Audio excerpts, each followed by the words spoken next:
All right, welcome everybody. I'm excited to have another chess lesson today in preparation for my PogChamps 2 participation.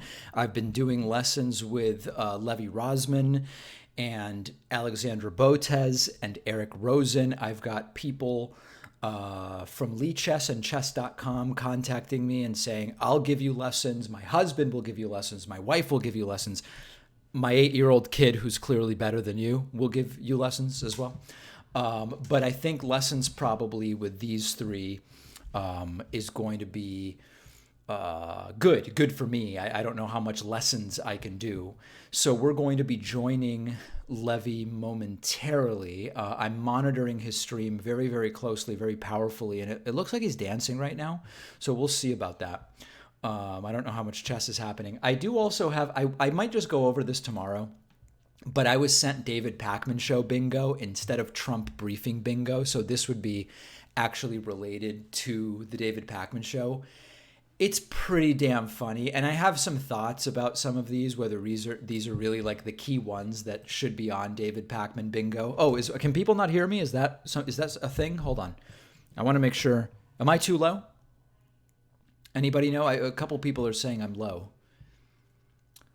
Low, high, very low, very high. Yeah, it seems good in my in my elements of audio. It seems good. So anyway, I think that there's some pretty funny stuff here, and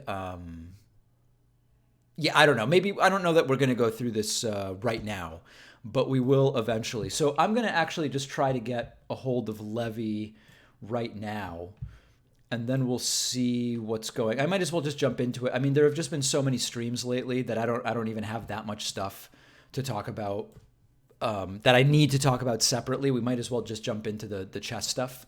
And I'm also thinking I've been doing Twitch only on these. It's been occurring to me that maybe I would do these on YouTube as well. I just don't know that the YouTube audience is as into live chess stuff, but I've been posting them after the fact. So there's just a lot of questions and a lot of strategy about what the right way to do the chess stuff should be. Some people are asking for chess everywhere. Others are saying, I really just like politics stuff on YouTube. And, I know I can go to Twitch live if I want to get involved in that. I don't know what the right thing is. It's all strategy. I'm noticing I just have endless, now that I'm on chess.com,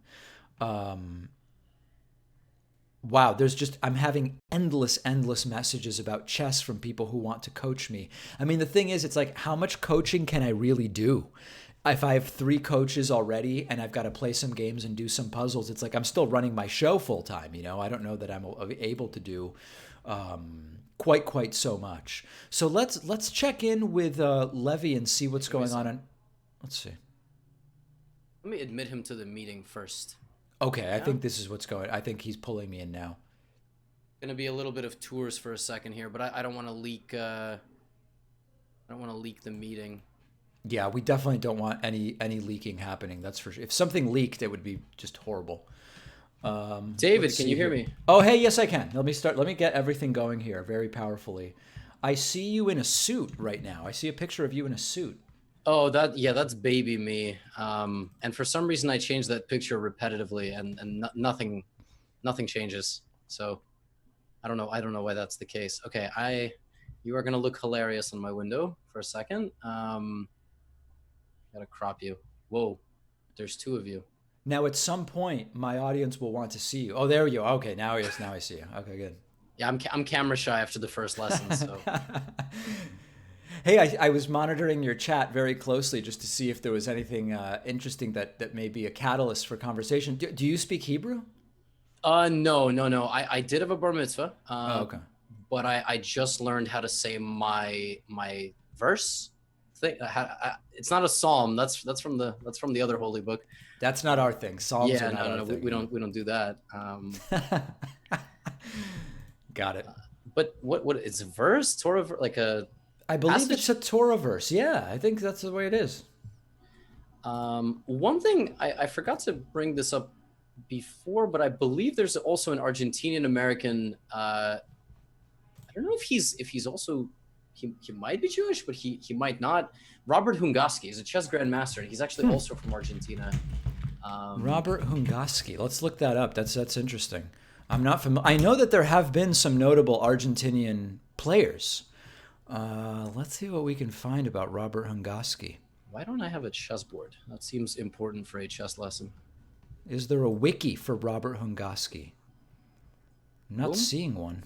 There we go. Okay. Professional. It says professional chess player and coach from United States, born in Stamford, Connecticut. Is this? That doesn't sound Argentinian. I'm fairly certain he has like a whole. He lived in Argentina. I think he was born in Argentina. That could be. He claims to have been born in Stamford, Connecticut. What? Okay.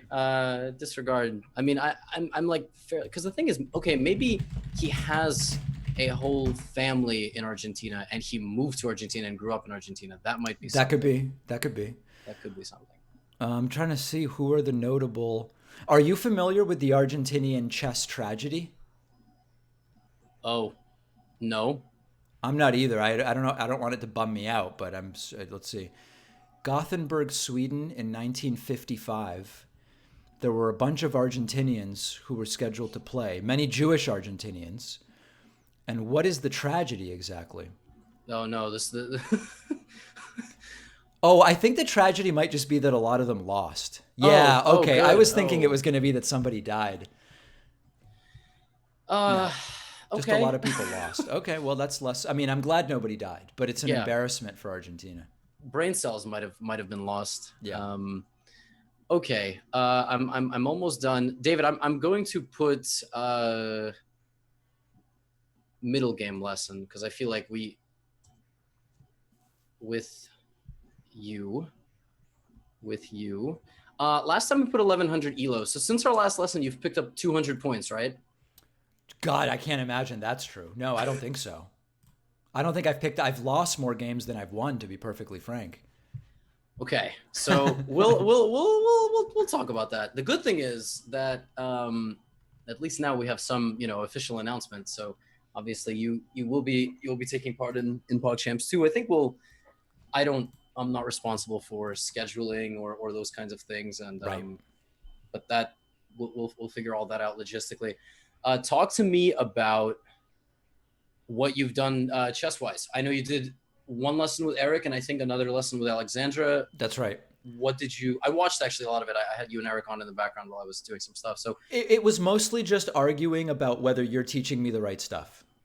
Okay. Wow. Yeah. No, I'm kidding. It really wasn't. By the way, hold on. I do want to get there. I'm trying to figure out, is there music playing in your room? No, but my AC is on. Oh, okay. I'm just because I'm wondering if it's my phone something. Okay, if that's what it is, that's fine. Do you hear some sort of white noise or? It's not a white noise. It's like a squealing almost, and I don't know if it's in my system. I don't even know if my audience can hear it. That doesn't sound good. Weird. It's not really coming up in the desktop audio. Weird. All right. Well, no, my audience. Oh, some people in my audience disagrees about whether they can hear it, so that's not super useful. All right. Well, I think we're probably fine. So here's what I've been trying to do. Mm-hmm. So I've been doing some puzzles. Okay. And I've been trying to play games either 15, 10, or 10 minute, because the format of PogChamps, I believe, is going to be 10 minute plus 5 second, which I don't actually think is a format for normal games on chess.com, unless I do like a custom thing. Yeah. So I've just been doing 10 minutes, understanding that that's a little faster than the 10 plus 5 would be, and trying to do so, working on our Vienna opening variations that you and I went over, and then as black, Eric Rosen went over. Now, we had a big confrontation about you saying do not play the Sicilian defense under 2000. Yes. And Eric saying, well, what about the Sicilian dragon? Yeah. Yeah. And I've been giving that a couple of shots, and it hasn't been particularly terrible. So you like it? You like the structure you've been getting? It's not bad. I mean, I've actually won a few games. Yeah. Okay. Got it. Well, what we can do is I think it's like you want to try to obviously build on everything that you've already like learned and practiced. Yes. And at the same time, you also want to just kind of train certain concepts, pick up certain concepts in something that you might not have thought about. Right. So I'm first of all, before we even get started, do you have any questions for me, like before we jump into analysis or anything like that? Nothing specific. I mean, definitely, you could pick random games and we could look at something, but I'm definitely having situations where I'm trying to stick with my plan and get the structure that I'm going for. Mm-hmm. And then my opponent will vary by one or two moves that I don't recognize, and then I'll end up in something bad. And Okay. so it seems like that's still a risk where, especially if we get closer and other coaches are checking out what we're going over and training their students in exactly how to play against me, I could very easily end up in a very bad situation after move 5 or 6. Yeah, that's fair. The good thing is that, and I think Eric brought this up in your lesson, was the fact that if you play an opening that's very like to the point, very kind of theoretical, and it has an aggressive plan, they can prepare for that. They might surprise you with something. And so if you play something that's a bit more like the Dragon or King's Indian setups, it's hard to prepare because it's the same. I mean, you can't really crack it early. Um, so let's start out with an analysis board, and I will invite you. Okay. So are you in live chess? Yes, I am. Okay, cool. So you should get this. Okay, got it. Yep, I'm there. All right. So I mean, there's a handful of games here, um, and maybe when we look at this, anytime you analyze a chess game, you need to kind of go through the. How do you analyze your chess games? Let me ask you that first. Like, how in depth do you analyze your chess games after you play them? Well, so if there's a particular move where I'm wondering where I kind of determine it was a big turning point in the game, Mm-hmm. I'll usually go right back to that first. Okay. Then I'll go and look at blunders, and then I'll kind of take an overview and see, like, especially if I fell behind, like what was the series of moves where I fell further and further behind. Okay. Got it. That's yes. That's actually like a. I mean, that's a very good way of doing it. The first check is always kind of like, where in the opening was I surprised? Right. How did my opening go? Did I play the move order correctly? And that can be everything from, okay, did they play something bad and I didn't optimize my position, to something like, did I just forget the move? Did I forget the plan? Have I had this before? So like let's look at this game in particular. Your opponent in this game. Okay, so you were about, you're 1,027. Your opponent's 1,056. Also, fun things to look at are like some of their statistics. So, for example, the person that you've played has, wow, in this game that we're going to look at, your opponent has 17,000 games played. Mm. That is a lot of games. So, some experience there potentially. Now, if I play, I have no, I'm not even sure who this was against necessarily because I'm just seeing it. You Mm-hmm. put the moves together. If I play 17,000 games and Yep. I don't improve at least a little bit from where I am now, I may bail on chess. I'm going to be totally upfront with you. I may have moved on to checkers by then. Yeah. So see, I said this in a video that I did. I said if you've played it that many games, then yes, checkers could be a way out. And people were like, "What? That's not nice of you to say." I was like, I'm just trying to save you some time. So, or Connect Four, yes. Right. So D4, Knight F6. You have the black pieces in this game. So have you flipped it to your Oh no. perspective? Okay, let me flip that now. I'm looking at this from White's perspective. Got it. I'm looking at it from the standpoint of White, as I would say. Okay. But now I'm good. Okay. So C4, G6, Knight C3. So far, so good. Okay, so this person's actually playing like actual classical King's Indian defense. Yep. Quite literally, like Knight F3, Bishop E2. This is all the main line. Now, you don't need to really familiarize yourself with main line. That's not something that really comes into effect just yet. Knight C6 played, castles, and now you played Knight D7. Okay, so this Knight D7 idea, Yep. good idea, but talk to me about why you're doing this. To then play F5. Okay, yes and no. It's actually usually first to play E5. Ah, okay. Okay. So this move, I'm going to give you an example. Let's say Bishop E3, Hmm. This move, and when you play knight d7, two pieces look at this square. Yes. So the first thing a King's Indian player does is make the person with the white pieces decide what's going on right here. Why? Because f5 is a little bit too weakening. Mm. So f5 with no e5, very dangerous. And actually, this game is a very good example of why. When you push this pawn, what it becomes weaker in your position? What becomes weaker? I guess f6 and f7. So f7, yes. f6, the thing is, the way you can think about this is when this pawn was here, it used to cover that Mm. square, right? Yes. Oops, sorry, that's what we want to do. f5 stops guarding this. And the light squares in particular. So how can white immediately try to hop in here? In there, I guess e5. Not really. That doesn't even really help. Oh, bishop to g5. Okay, well, bishop to g5 pins this. It doesn't let you play the e5 move, but I'm talking about this square in particular. I want a piece for white Oh, to end up on this. d5. D5 is good, but even better. And see, it's not so natural. It's this move. Okay. And this move looks kind of barbaric because it's like, how do we, like, so? But do you see the power of this knight? Yes. Well, because it's a fork of my queen, bishop, and rook. Yes, queen, bishop, rook, not to mention the fact, like, worst case scenario, look what's going to happen. I'm not even going to take your rook. I'm going to now go here. Mm. And yeah, the house collapses. Wow. So this little outflanking maneuver, knight g5, you got to be very careful with it's the only weak square in your position, by the way, in this entire rectangle. Yep. Like it's the one square where everything can collapse. And so e5 before my f5 strategy of moving the knight to d7 would have prevented all of this. Well, so yes, we're about to kind of move along into this territory. So for example, let's say I play d5. Yep. Do you know where it's best to put this knight? So I would look at b4 and e7.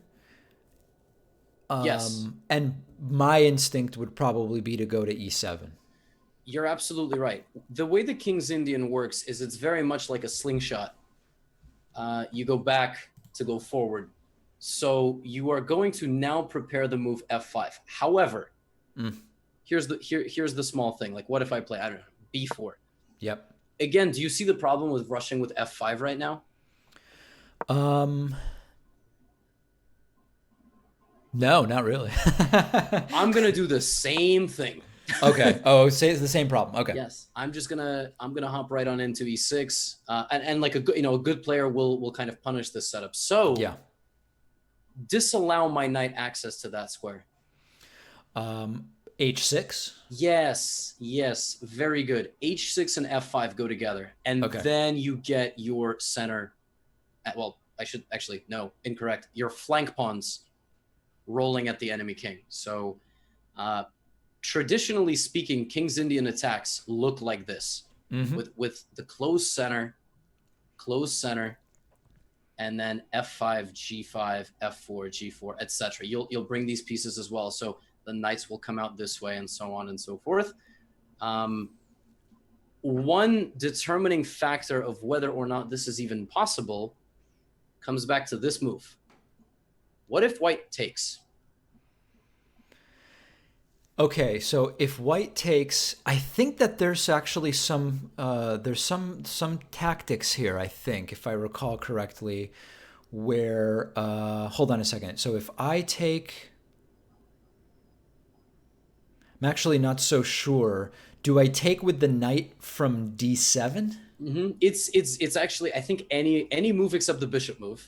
Okay. Because you don't want to trade like this. Yep. And just conceptually, so you understand that it's because of all this, right? Like you shouldn't trade the piece that's camping amongst the light squared pawns. Right. So just for anybody confused, why exactly that is the way it is. Well, there's your answer. So knight takes e5 with the d knight is good because you did rotate it back. Mm-hmm. But this kind of position with the center more open. F5 is not as good. Ah, So this E5 F5 thing, close center. That's what you need. Can you think about like why? Like why do you need a closed center to be able to attack? is it just to interfere more with White's pieces as I build my attack? Yes, it's basically the fact that you're cutting off easy passage for the defensive side. Like the more space that is kind of locked up, the more the person has to go backwards. Whereas, for example, if you just go crazy and play F5, the whole D file is open. Like White can just jump in, and it's not clear who's attacking who. You think Now, you're hold on. attacking. If we back up just momentarily, because I want to go to the sort of key. So, at one point, the question was assuming my e pawn is taken by White, Yes. how do I respond? If Yeah. White doesn't take it and plays d5, that's a different scenario. But if White takes the pawn on e5, then is the idea I want to take with my c6 knight? No, I like what you said. I think the Oh, D okay. knight is good. Okay. Got it. Yeah, this little rotation is good. And you say, well, Levy, what are the plans here? It's going to be a longer game. F5 is no longer going to be used as a crazy barbaric attack. It's more going to be used to get your light squared bishop in the game, for example. It's going to be maybe you bring your rook to the center with pressure in the future. This trade, not bad. If this knight takes like this, you have choices. You can recapture with the knight. Yep. You can take with the pawn. The only reason I don't like this is it blocks the bishop. Right? Your bishop. And in my view, I wouldn't also want to even open up myself to a queen trade at this point, because I'm thinking of bringing the queen out, maybe to the G file to build some attack if it's possible at some point. Yeah, exactly. I mean, if the opponent wants, they trade. Let me ask you a question. What's the only thing in your position that's not guarded? Let's see. What is the only thing not guarded now?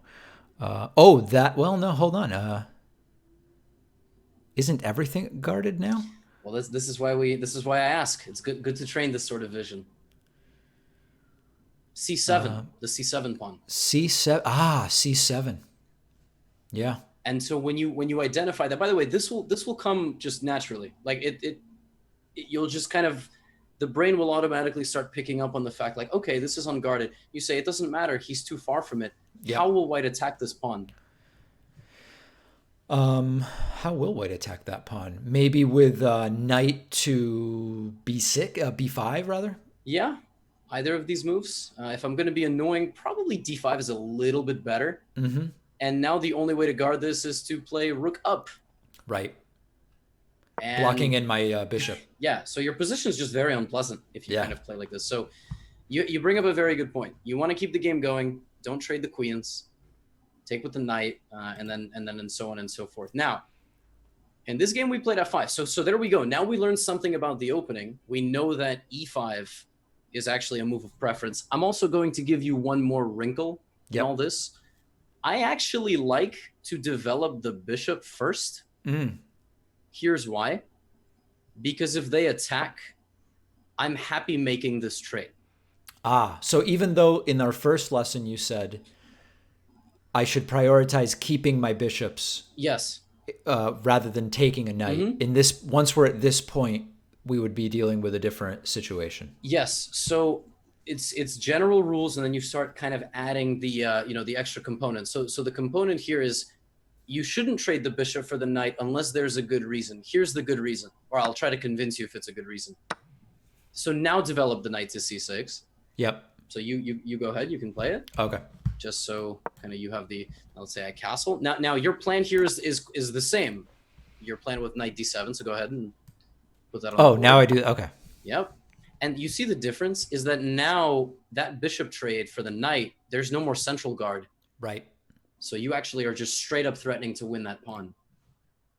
And the difference is this bishop really leaving a strong impression? Not now. No, it's not. And by the way, think about it like this. Imagine both bishops are worth like 10 points on the color of the square that they control, right? Like a light squared bishop controls 10 points of light squares and 0, obviously, it doesn't see the dark squares. So but the knights are 50-50, right? I mean, think about it, right? Because they can hop around, if that makes sense. Yeah. Now, in this position, if d5 happens, Yep.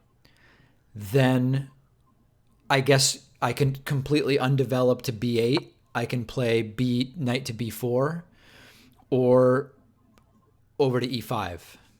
Actually, this is another benefit of this bishop having taken the knight on f3. It's the fact that you can just go straight into the center. Right. So knight d4. And then if I attack you, you can support this with that same e5 move. Right. And you're not really worried about, for example, en passant. Right.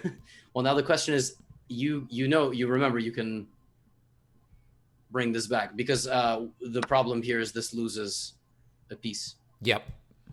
Right. So there's all these tricks, but it's good to get the opening going the right way. It's very good you did ask me about this d5, because it always is a little scary, with white having such a giant pawn center. Yeah. I like to play like this. The world champion Magnus Carlsen has played knight d7 setup, so this is actually quite nice. Okay. Any questions before we kind of move on into the game itself? Nope, not so far. Okay, perfect. f5. Takes. Okay, I like gf5. Queen b3. All right. Yeah. So I've had this situation a lot where, well, actually, no. I've had it more where the B pawn is not defended by the bishop, and in those cases, I'll usually end up putting my knight on a5 to both attack the queen and defend the pawn. Okay. That's not actually this situation. That's a situation I would like to maybe talk about at some point, but it's not actually the situation here. Sure. I'm going to try to give you a steadfast rule here. It's pretty rare in the King's Indian, but the knight in the King's Indian almost never goes to a5. Okay. Except unless, here's the only situation, if, let's say, the center looks like this. I'm just going to make a couple moves here to transform the center. This is the only situation where a knight on a5 makes sense. Do you see why I put this pawn here? To block the path of the bishop? Block the path of somebody else attacking your knight. The bishop, yes, but somebody else can... the b pawn, white's b pawn. Yes, exactly. And even then, white can still in this position try to play things like a3 and b4 and right. You've got to really have good pressure on c4. That is the only reason that you should jump out here. Okay. Unless, of course, it traps the queen or something. So that's sure. obviously a separate situation. Okay. So your opponent goes queen b3. Now, the middle game, the chess middle game. Yep. The best general advice I can give you is always, still scanning for attacking moves, captures, the interaction of your pieces and their pieces. What does that mean? So, well, one thing I was thinking about here, and it was, I was worried about a discovered check with the move of the c pawn. Yes. So I think that was very much in my head for like the next many moves. Yeah, you went. I think you played knight a5 immediately to get the knight away. Yes. Hold on a second. Did I skip a move? Bishop e3.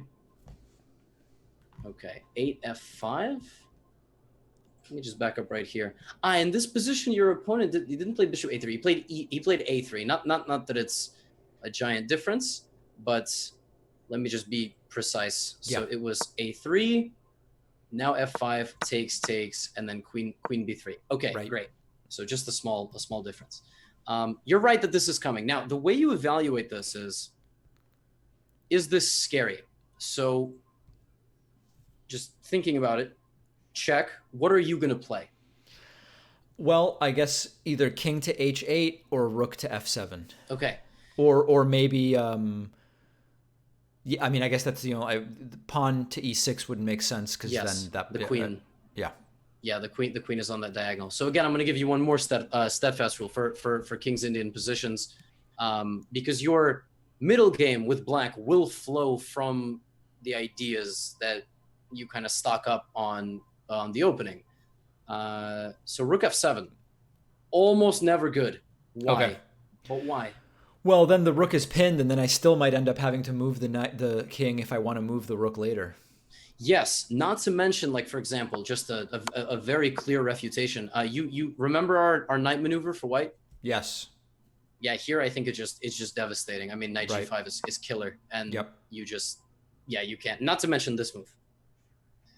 Mm-hmm. So definitely between the two options, king h8 is the move. Okay. But there is still this. There's still this annoying thing. Yes. And so your biggest nightmare is losing on the light squares like this. Definitely a situation that we want to avoid, which goes all the way back to the move f5. That's why this is so dangerous if you don't play it in the right way, the light squares on this diagonal. So you evaluated this correctly,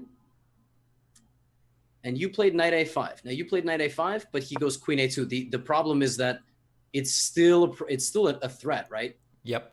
It's still a threat. And so you played e5. I actually like this move a lot. I like it. Craziness might happen. So e5, he goes b4, and you just, man, you really want to fight. You don't want to go back. You equal danger it up. Yeah, I guess my thought was I want to try to disrupt White's plan as much as possible. And if there's a way that the material could be equal but might just interfere with White's plan, rather than just getting my piece out of the way, Sure. I thought, let me just try it, because I was already feeling like this was already pretty bad. It's not necessarily bad. Like again, bad is more, you're down material or you're very obviously getting mated. Yep. Your uncertainty about a position just means it's complicated. It doesn't necessarily mean that. So I like it. Like I like e4. I think it's a good move. Again, his best move is knight g5 because, and again, just so we understand the dynamics here, he wants this and this is a threat and you can't defend against both. Right. You would be losing some material here. But he plays knight d2. And okay. So this, I should have been able to capitalize or improve here based on White not playing anywhere close to the best move.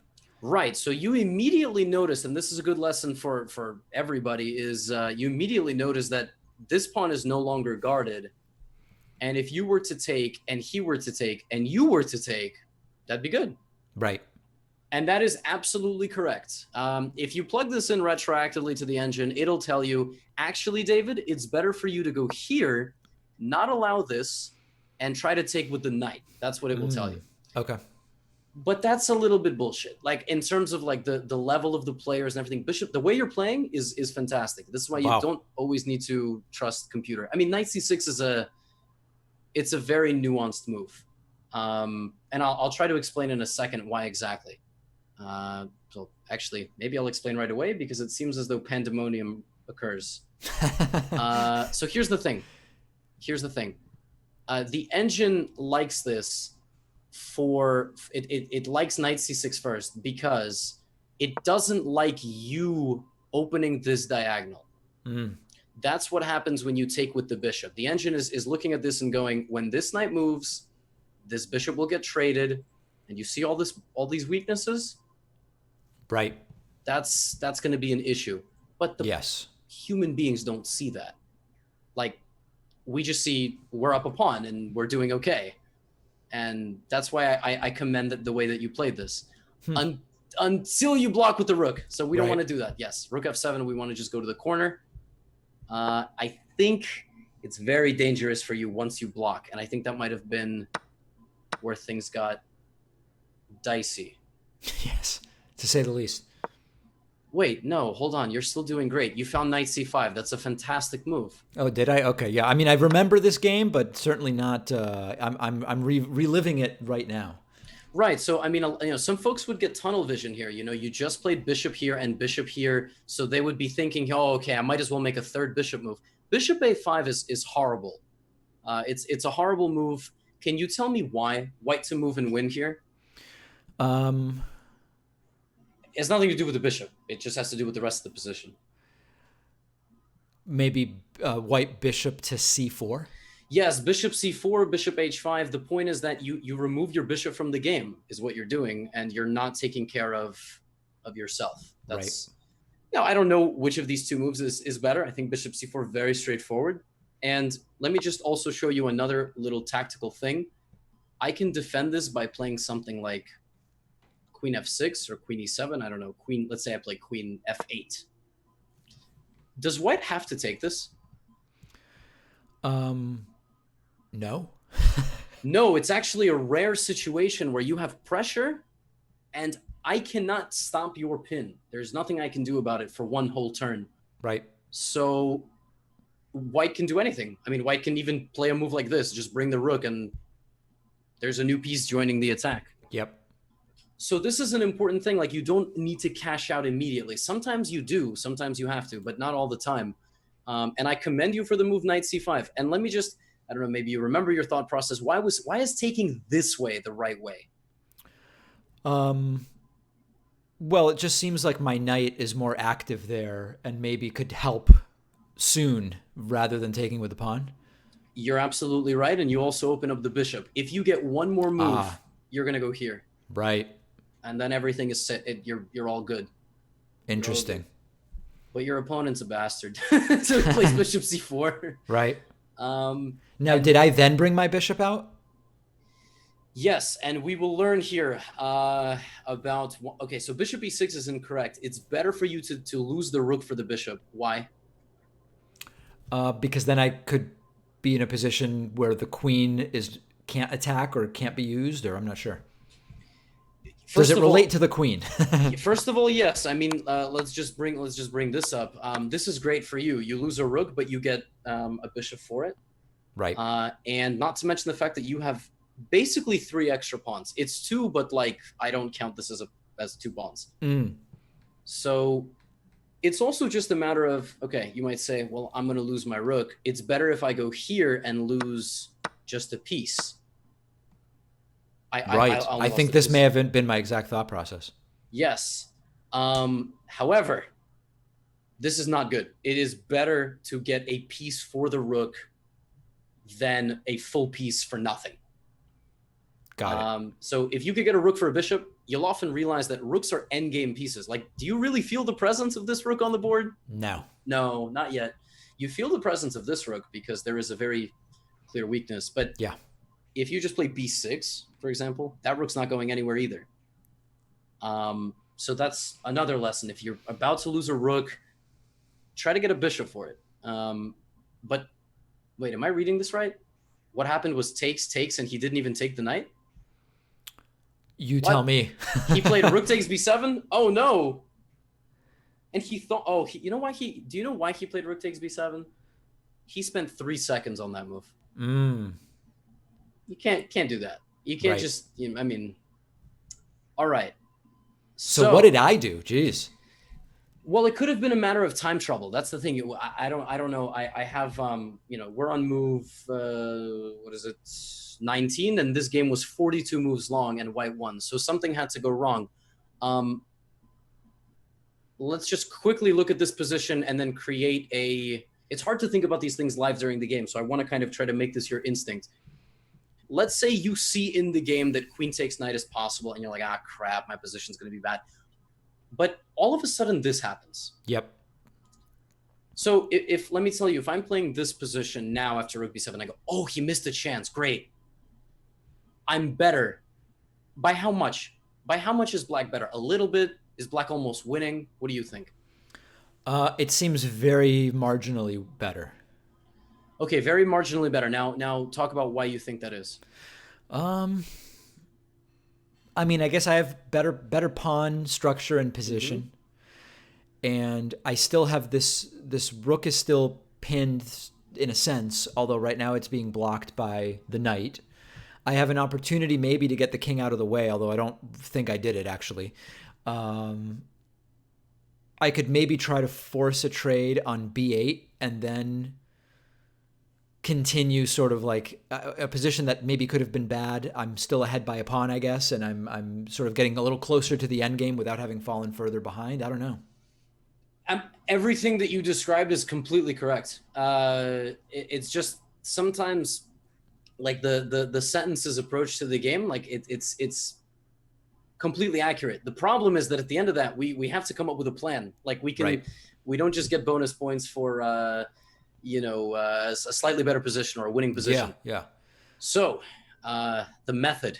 Now I'm actually curious what I did, because looking at it now, I'm wondering if I just tried to defend the knight, or Mm-hmm. did I take the pawn on a5? I have no recollection of what I did.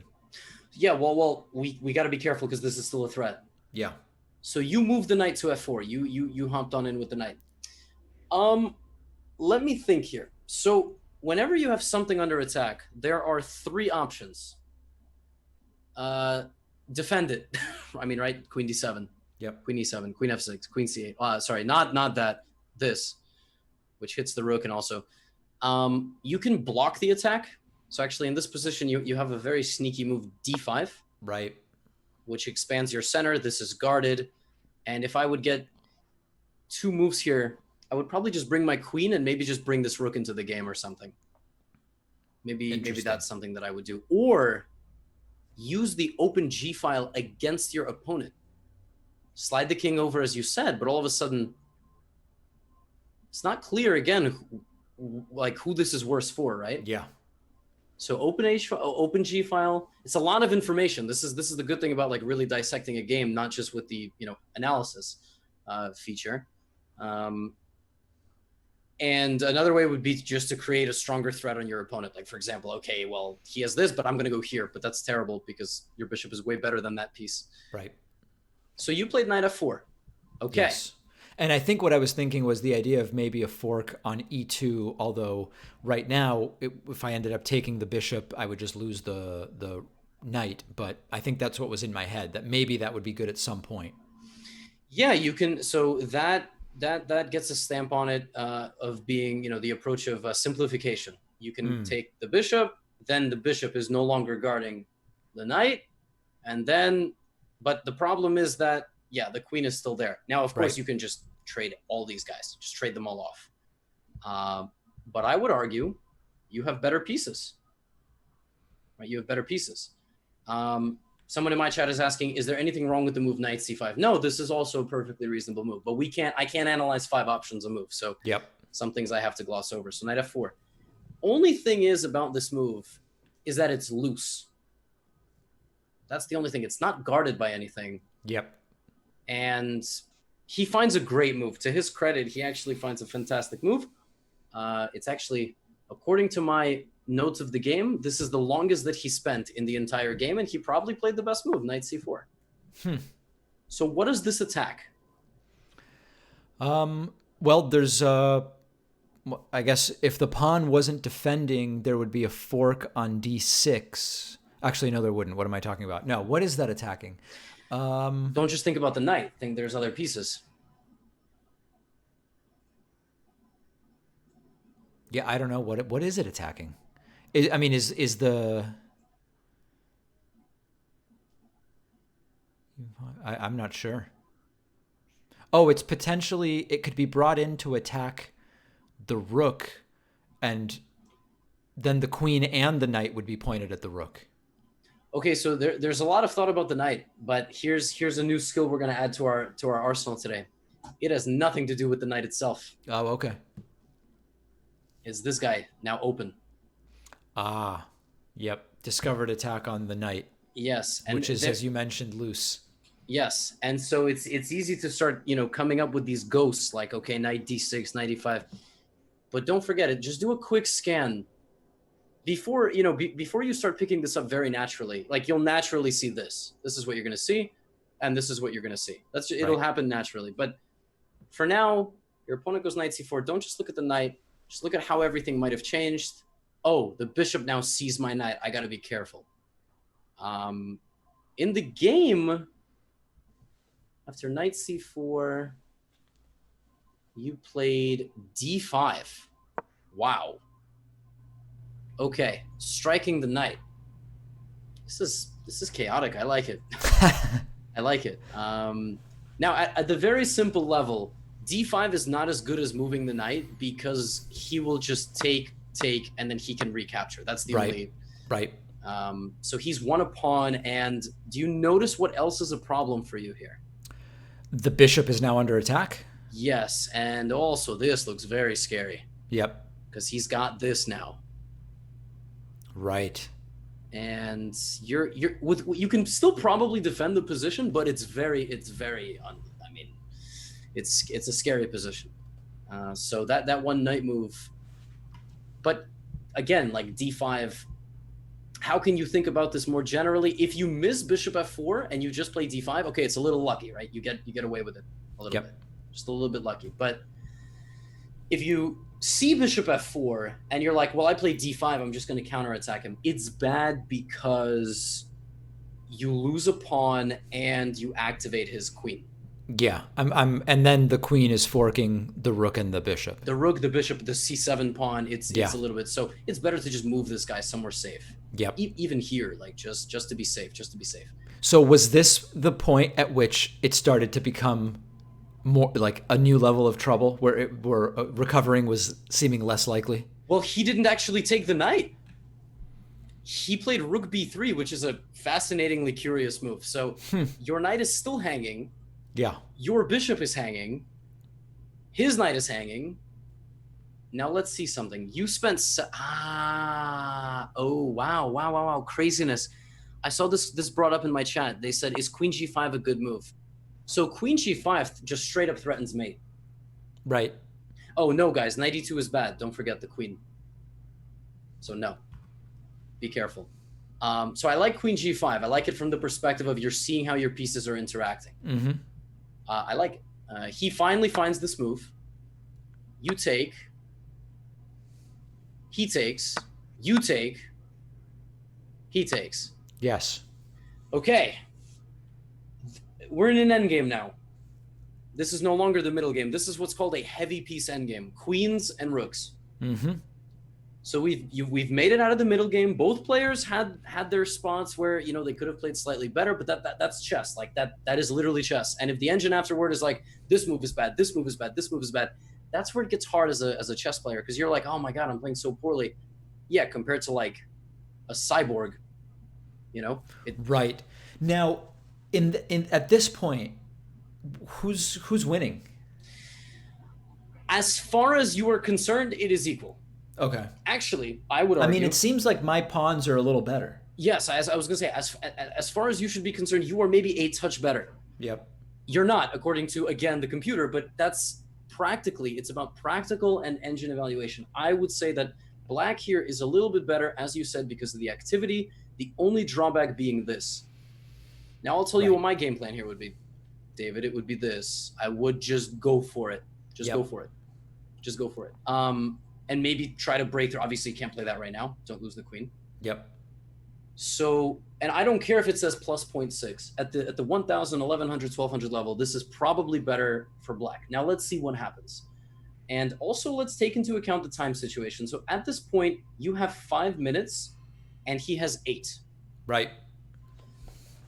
So time management is huge. I mean, it's a underrated thing to think about. If you see yourself getting into time trouble a lot, you have to just set a thing for yourself. I will not spend more than 15 seconds on more than 5 moves in a game.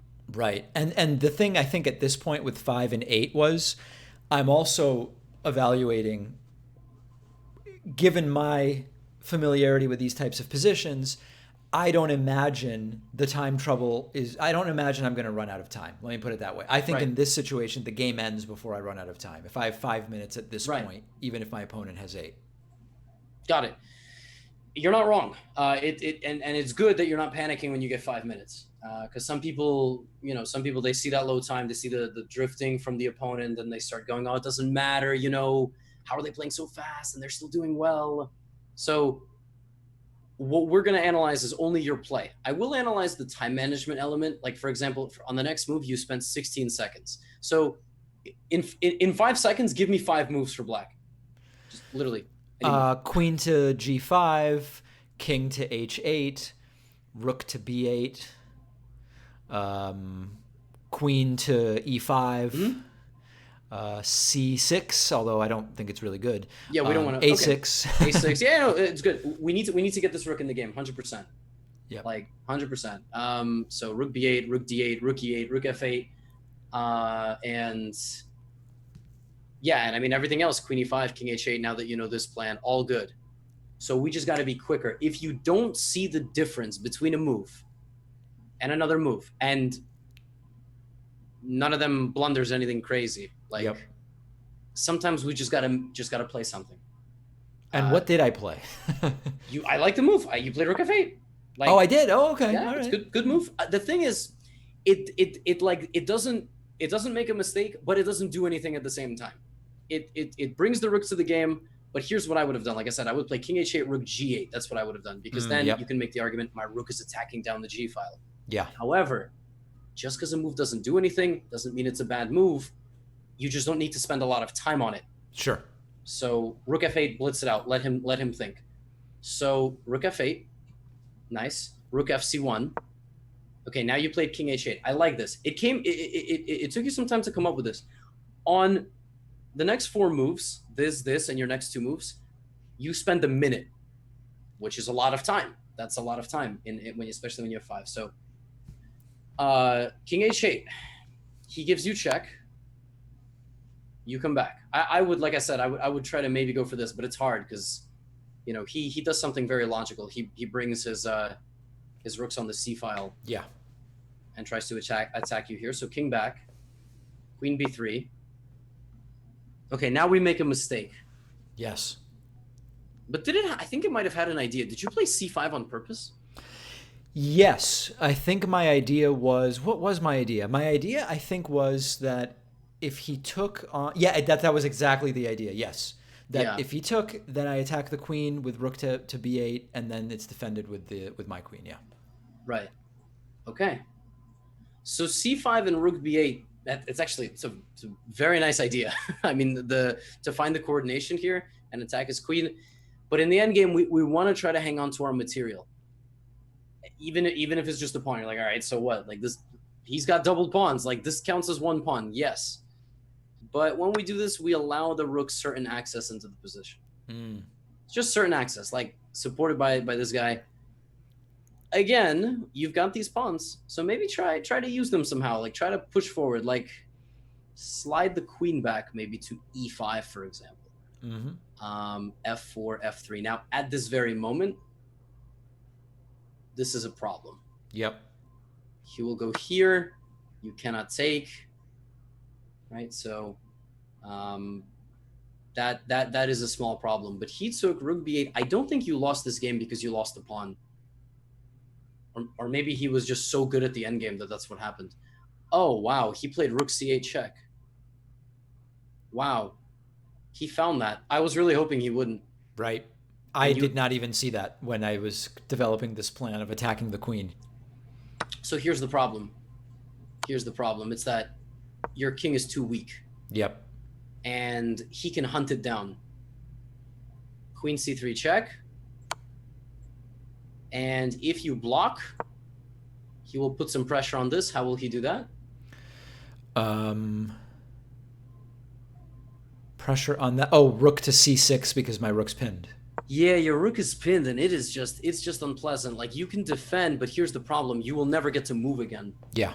No one can move, and he will bring his king, and it's a king and pawn endgame, which is, I mean, that's a separate set of skills entirely. Yeah. So we can't do a tremendous. I don't want to, sort of 10,000 different bits of information, but so the real miscalculation was my idea of attacking the queen. I just missed this move. Yes. Had I seen this, I would have just thought of something different. Yeah, and I think maybe focusing on this side of the board, but Right. that's the thing about endgames. I mean, endgames, still, if there's an open line of attack toward the enemy king, try to take it. If you have a 2-on-1 kind of situation with these pawns, pushing them forward is actually very dangerous. Like, for instance, let's say in this position, rook c1, even all the way back here. Let's say we go with like putting the rook more toward the center of the board. Right. Let's say he does the same plan. He goes for this. Black to move and win. Black to move and make an unstoppable threat. Let's see here. I'm guessing it has something to do with the back rank. Well, let's do our process. Checks, captures, attacks. So, I mean, I have two checks available, I guess, which would be rook to d1 or queen to c1. Rook d1 and queen c1, and I think you can rule them out both pretty quickly. Yes. Yeah. Okay. No, but that's the thing. Like, it's in another position, one of those moves is going to win the game. So, now would I want to be looking at rook f to d7 here? Well, see, that's a little bit of tunnel vision because you want to go down here, but it's not forcing. That's not a forcing move. Right. In fact, that move has a tactical drawback. Remember why this rook is here? Because it was pinned for a while. It's shielding your king from his queen. Yeah. And if you move it, I could lose the queen if rook takes on e4, right? Yeah, but then you would be a genius because watch. Then you would get your back rank, and then I would. Then I would build you a statue, is what I would do. So it doesn't actually lose the queen, but I want to instill things that 9 out of 10 times are going to be a certain way. So should I have moved the king at that point? Right here. Here, yeah. No. I said you have a win. So you only got through checks, right? And you stopped here. Don't stop at looking at that. Captures and attacks. So what does that mean? We got to look at the captures. You've got. Yep. All bad? I think. You think right. Okay. So queen sacrifice is not going to cut it. Yep. What does attack mean? Well, I could attack the queen on d2. With the rook. With the rook, right. Oh, were you going to say with the queen? Well, yeah, I mean, I guess that was the first thing I was thinking of, but yeah, I didn't get to attack with the rook quite yet, but that's more logical. Queen d2 would be the super grandmaster move. Just trade the queens and make a draw. But super grandmasters are boring, and we want to win PogChamps too. So, right. Rook d2, yes. Rook d2 attacks not just the queen. What else is under attack? The f pawn. And you win. Checkmate. Right. Check and mate. Wow. And as I said something about super grandmasters, Hikaru himself popped up. Hi, Hikaru. Maybe, okay. I don't think Hikaru would have played queen d2. But there's other super grandmasters that I wouldn't have, that I won't name. Holy shit. What? No, I mean, this entire area, I thought I was just dead after. I mean, my last stand was pawn to c5. No, man. See, that's the thing. Yeah. You think you're losing, but why do you, like, it's an emotion more than anything. You don't actually have an objective reason why, why you're losing. It just feels loose, but. Oh, it felt like it. Yeah. Yeah. We need to get you just every game thinking you're winning no matter what. And then, but there was a lot of different moments. To recap this game in particular, we start all the way back at the opening. Let's get right here. So the big mistake that went wrong was F5. Knight to d7 and then pushing f5. It was f5. It wasn't knight d7. Not right. If I had played e5 at this point, it would have been okay. Right. It's e5, and then don't forget the other move, h6 in the future before you go f5. Right. So e5, h6, and then f5 together. Now, the thing that often happens in these situations is, especially when I'm thinking like, okay, I've got all these moves I want to play and I need to play in order to get my setup, e5 and then h6, and then I'm looking at f5. Mm-hmm. I just start taking attacks and I basically have to abandon my plan or I risk, just getting in a horrible position while I'm moving my pawns around. Okay, sorry. What was the first part of what, because you said you're looking at all these different things, but in other words, I'll have a plan that I think is a good plan. Like, for example, I'm going to play e5 and then I'm going to play h6 and then I'm going to play f5. Mm-hmm. But in the span of trying to get those three moves in, my opponent plays stuff that just makes that impossible because I have to respond to what my opponent is playing, and then I just get totally discombobulated. Okay, so the best way. Really, the best way to deal with it, I mean, technically the best way to deal with it, like the way anytime I have students, I'm like, okay, here's an opening. And I always say, like, when you play a game, when that happens, mark it down. Just like put like a little star, like mental Mm, star, write it on a notepad, write it on a piece of paper, so that if we meet, or I mean, you can also DM me, but I mean, it would be easier, with be more instructive for viewers as well. Be like, hey, this specifically happened. So, for example, look, here's something that could happen. right. Your opponent plays instead of a3, which is an exceptionally terrible move. Well, it's not terrible, but it doesn't do anything. They play queen d2. This prevents you from playing what? This prevents me from playing, I don't know, h6. Yes, no, of course, yeah, that's the problem, is that you don't get this. Right. Well, you already know what the problem is with this move, right? Yep. Right, it's knight g5 and then the knight hops in. Yeah. Okay. So then either you got to just say, all right, screw it, I'm just going to play this position, or we have to avoid this kind of a spot. So, for example, maybe we play h6 early on. Mm, We play h6 early on, or we don't just pre-move our plan. So one of the reasons that I told you about this bishop g4 thing is that it creates this trade situation in the center, and your opponent has to guard the pawn. That's really the thing, is that they react to you. So in this position, remember, go for this bishop g4 thing if you have it. right.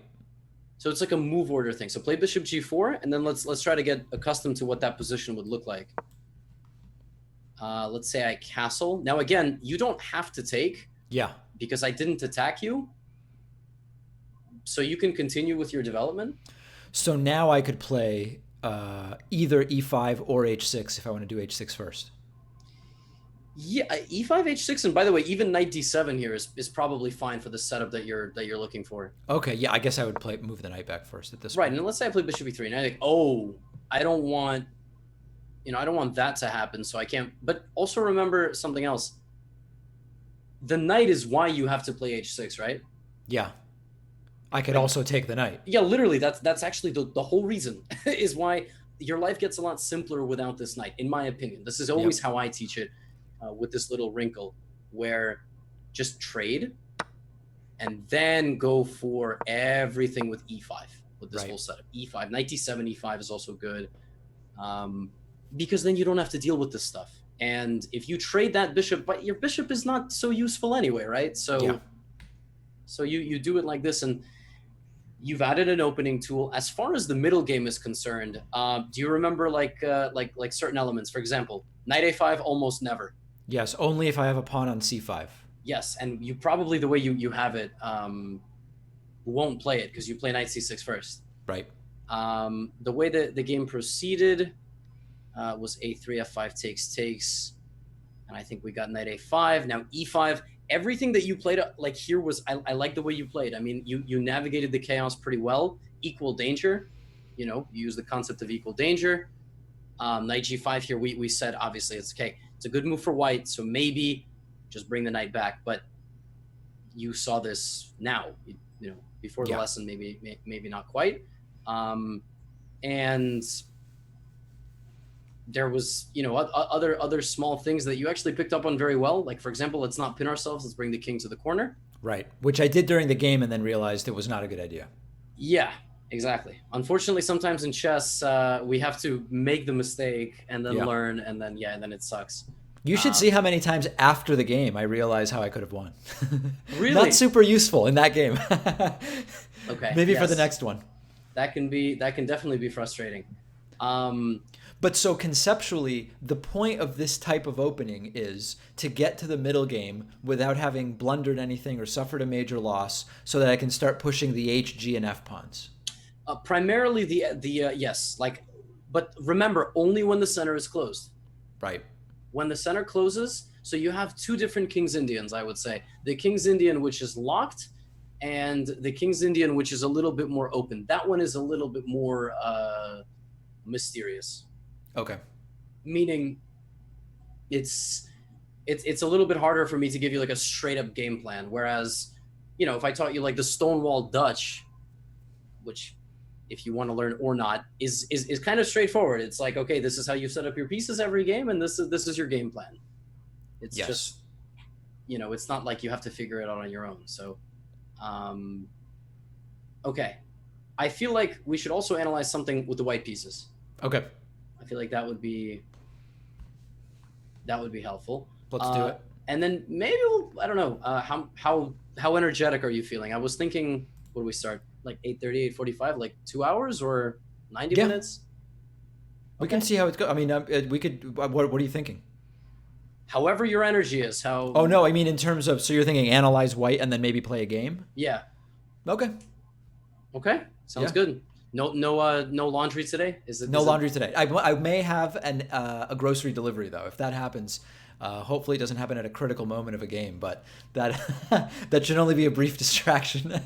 Oh yeah, we luckily I live close to New York City has the benefit of having some 24/7 like fruits and vegetable stores. So Oh, those are the best. yeah, maybe we should spar. Oh, thanks for the suggestion. Like physically, no, I'd rather not embarrass myself, but thank you. So I don't know why chess fans are just obsessed with physical confrontation. It's probably because we're all very bad at it. Oh, so I should flip to white, right? Because I was white in this game. Yes, Yeah. this was Okay. a- Oh, yeah. So here's me actually going for my Vienna opening. I love it. And he plays a good move. He plays an annoying move. The idea here is to play d5. Well, I don't know if he knows that. Yep. But he didn't know that, actually. But he should be playing d5. Actually, the best move here for white when he doesn't bring the second knight out is the very aggressive d4. Oh, okay. So And if the pawn takes, then where does my knight go? Oh, I take with the queen. Oh, yeah. And there's no knight c6, Yep. which normally is a good move. So now Okay. you would castle queenside Got it. and quick development. You Love play it. d3. He plays h6, f4, d6, knight f3, knight d7. All right, everything is perfect so far. Castles b5. I saw there was a game you did play this again. Please don't play b3. Our bishop feels very bad if I think I just got confused. Yeah. Yeah, so we wanna try to get the bishop out this way. Mm-hmm. Okay, I like a3, good prophylactic move. a5. Okay. Prophylaxis, the name of the game. Straight up, by the way. Yeah, I mean, your bishop always has a drop back. Now, so the same way we need to enter the middle game from the King's Indian, we need to now enter the middle game from the Vienna. You played bishop e3. The only small drawback of this move is what? It can get hit. This move can get hit. It can get hit with. Yes. Okay. The same pain in the ass knight move, by the way. Yep. Just with colors reversed. So prepare this move. Disallow knight g4. Oh, okay. H3. Yes. And then this. And then Right. this. And then here's the thing. Is this a closed or open position? Right now it's open. Right now it's actually closed. Is it? Okay, good. I know, but wait, I want to hear why you said open. I want to hear why. Well, it seems like there's still. I guess I'm not really sure. It seems like when there's this number of possible pawn moves, it feels open. Okay, that's actually an interesting. Aha, so you're looking at it from the perspective of pawn moves. Yeah. Interesting. So the way I try to simplify it down to there's 8 pawns per side. It must be closed. Oh, if all the pawns are there, it's closed. Yes. However, what you just said, there are a lot of pawn moves that allows the position to become more open. Okay. It allows it to become more open. But for now, it is closed. Now, what does that mean? Pawn moves don't open the position, right? This does not open the position. No. Pawn breaks open the position. So Right. that's either a trade or an offer of a trade. So how can we do that in this position? Take the pawn on e5. First of all, there's this move. Yep. And also d4, Right. which could potentially change the position a little bit. Yeah. Yes, h3 is perfectly reasonable, perfectly solid. Now you played bishop e3, here, bing, boom. Okay, Yep. trade, fine. Can't be, but f6. Oh. That seems bad for black, right? I think f6 is one of the worst moves I've ever seen in my life. Because it's blocking in this chain of bishop and queen on the king side, on my king side. it blocks that in, but that actually is like a second or third tier in terms of like importance. I think more than anything else, you got to think, what does that weaken? Why is that so bad? What does it weaken? The G6 square, the G pawn, All the light squares, right? E6. Yeah, right. Yes, exactly. Just like in the King's Indian. Think about it from the weak squares. Mm-hmm. So this. I mean, if you could teleport your queen, that would literally be mate. Unfortunately, Right. you can't teleport your queen. So when I see this, my first instinct is to play the move knight h4 because I want to hop my knight into g6. Yep. I want to bring my queen to g3. I want to play queen g6 or queen g7, and knight h4 optically, like just scanning this position, looks like it should win by force. It looks like it. There is no way for black to stop this and this. Right. The computer is a scumbag and is trying to argue with me that black should now justify the move f6 and play the move g5, but no human being plays chess like that. So, and it's apparently trying to tell me that this is somehow okay, because if I play queen f3 and threaten mate, literally mate, black is just in time to play this check and run away and take the knight. But do humans play like this? No. Certainly I don't. No. And so knight h4 is usually something that would just be crushing. I mean, there's other suggestions here, f5 and so on. Yeah, in this position, f5 is what I look at. And I remember we had a whole conversation about f5 versus taking e5 in different situations. Different situations. If you're helping their development, maybe not. But f5, always a good option just to take some space. Now, I think you did play that and he played knight c5. This is not a bad move. Great move. Fantastic understanding. You do not want to make that trade. That's what middle games are all about. Yeah, my thought was that I have this open diagonal and I want to keep that. Yeah, I mean, your bishop is worth probably about 4 points and his knight is worth 2.5. Relative value as the game is progressing. Bishop b7. Okay. Remember this maneuver? Yes. Remember it for good, because you are going to come across stuff like this. Okay. Where there are, certain squared weaknesses and you can take advantage of them. When you look at a chessboard, this same knight move to the right is the same knight a5, right? As in the King's Indian. Meaning yes. It's a knight going to the right side of the board and being on the edge, but it's very different, right? Because it's just very different. I mean, the knight is going to hop in and attack the rook and do some serious damage here, whereas in the King's Indian, the knight has no way back into the center. Right. And on g6, it's defended by the pawn. The defended by the pawn, and this rook is just miserable. It cannot go here. It cannot go here. It's very bad.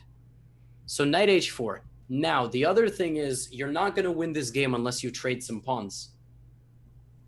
If I say you can never trade pawns again, it won't work. It just won't work. Like, how will you win if you can't trade pawns? Where are you going to go? Which is why this move is, by the way, so powerful. It actually doesn't even rely on a pawn trade. So, I'm wondering what I did. So you played h3, which is fine, but it's not. There's no oomph to that move. Yeah. So, give me a move with some oomph. Is h3 would h3 be considered beta? Chess is a pretty PC world. I feel like I can't say that. Yeah, I don't like that type of stuff. I mean, in my space, in the political space, I'm called beta regularly, so I'm immune to it, Oh, yes. As far as yes, for sure. I definitely know what you're saying. I feel like in our sphere of the world, there are certain words I still have to avoid, unfortunately. I like it. I appreciate that. I think that's better. Well, I mean, I would certainly look at a4 and then recapturing with knight to a4 and then looking at b6 as a possible place for the knight to go. Oh, wait, that would be crazy. Well, no, at that point, it would be protected by my queen.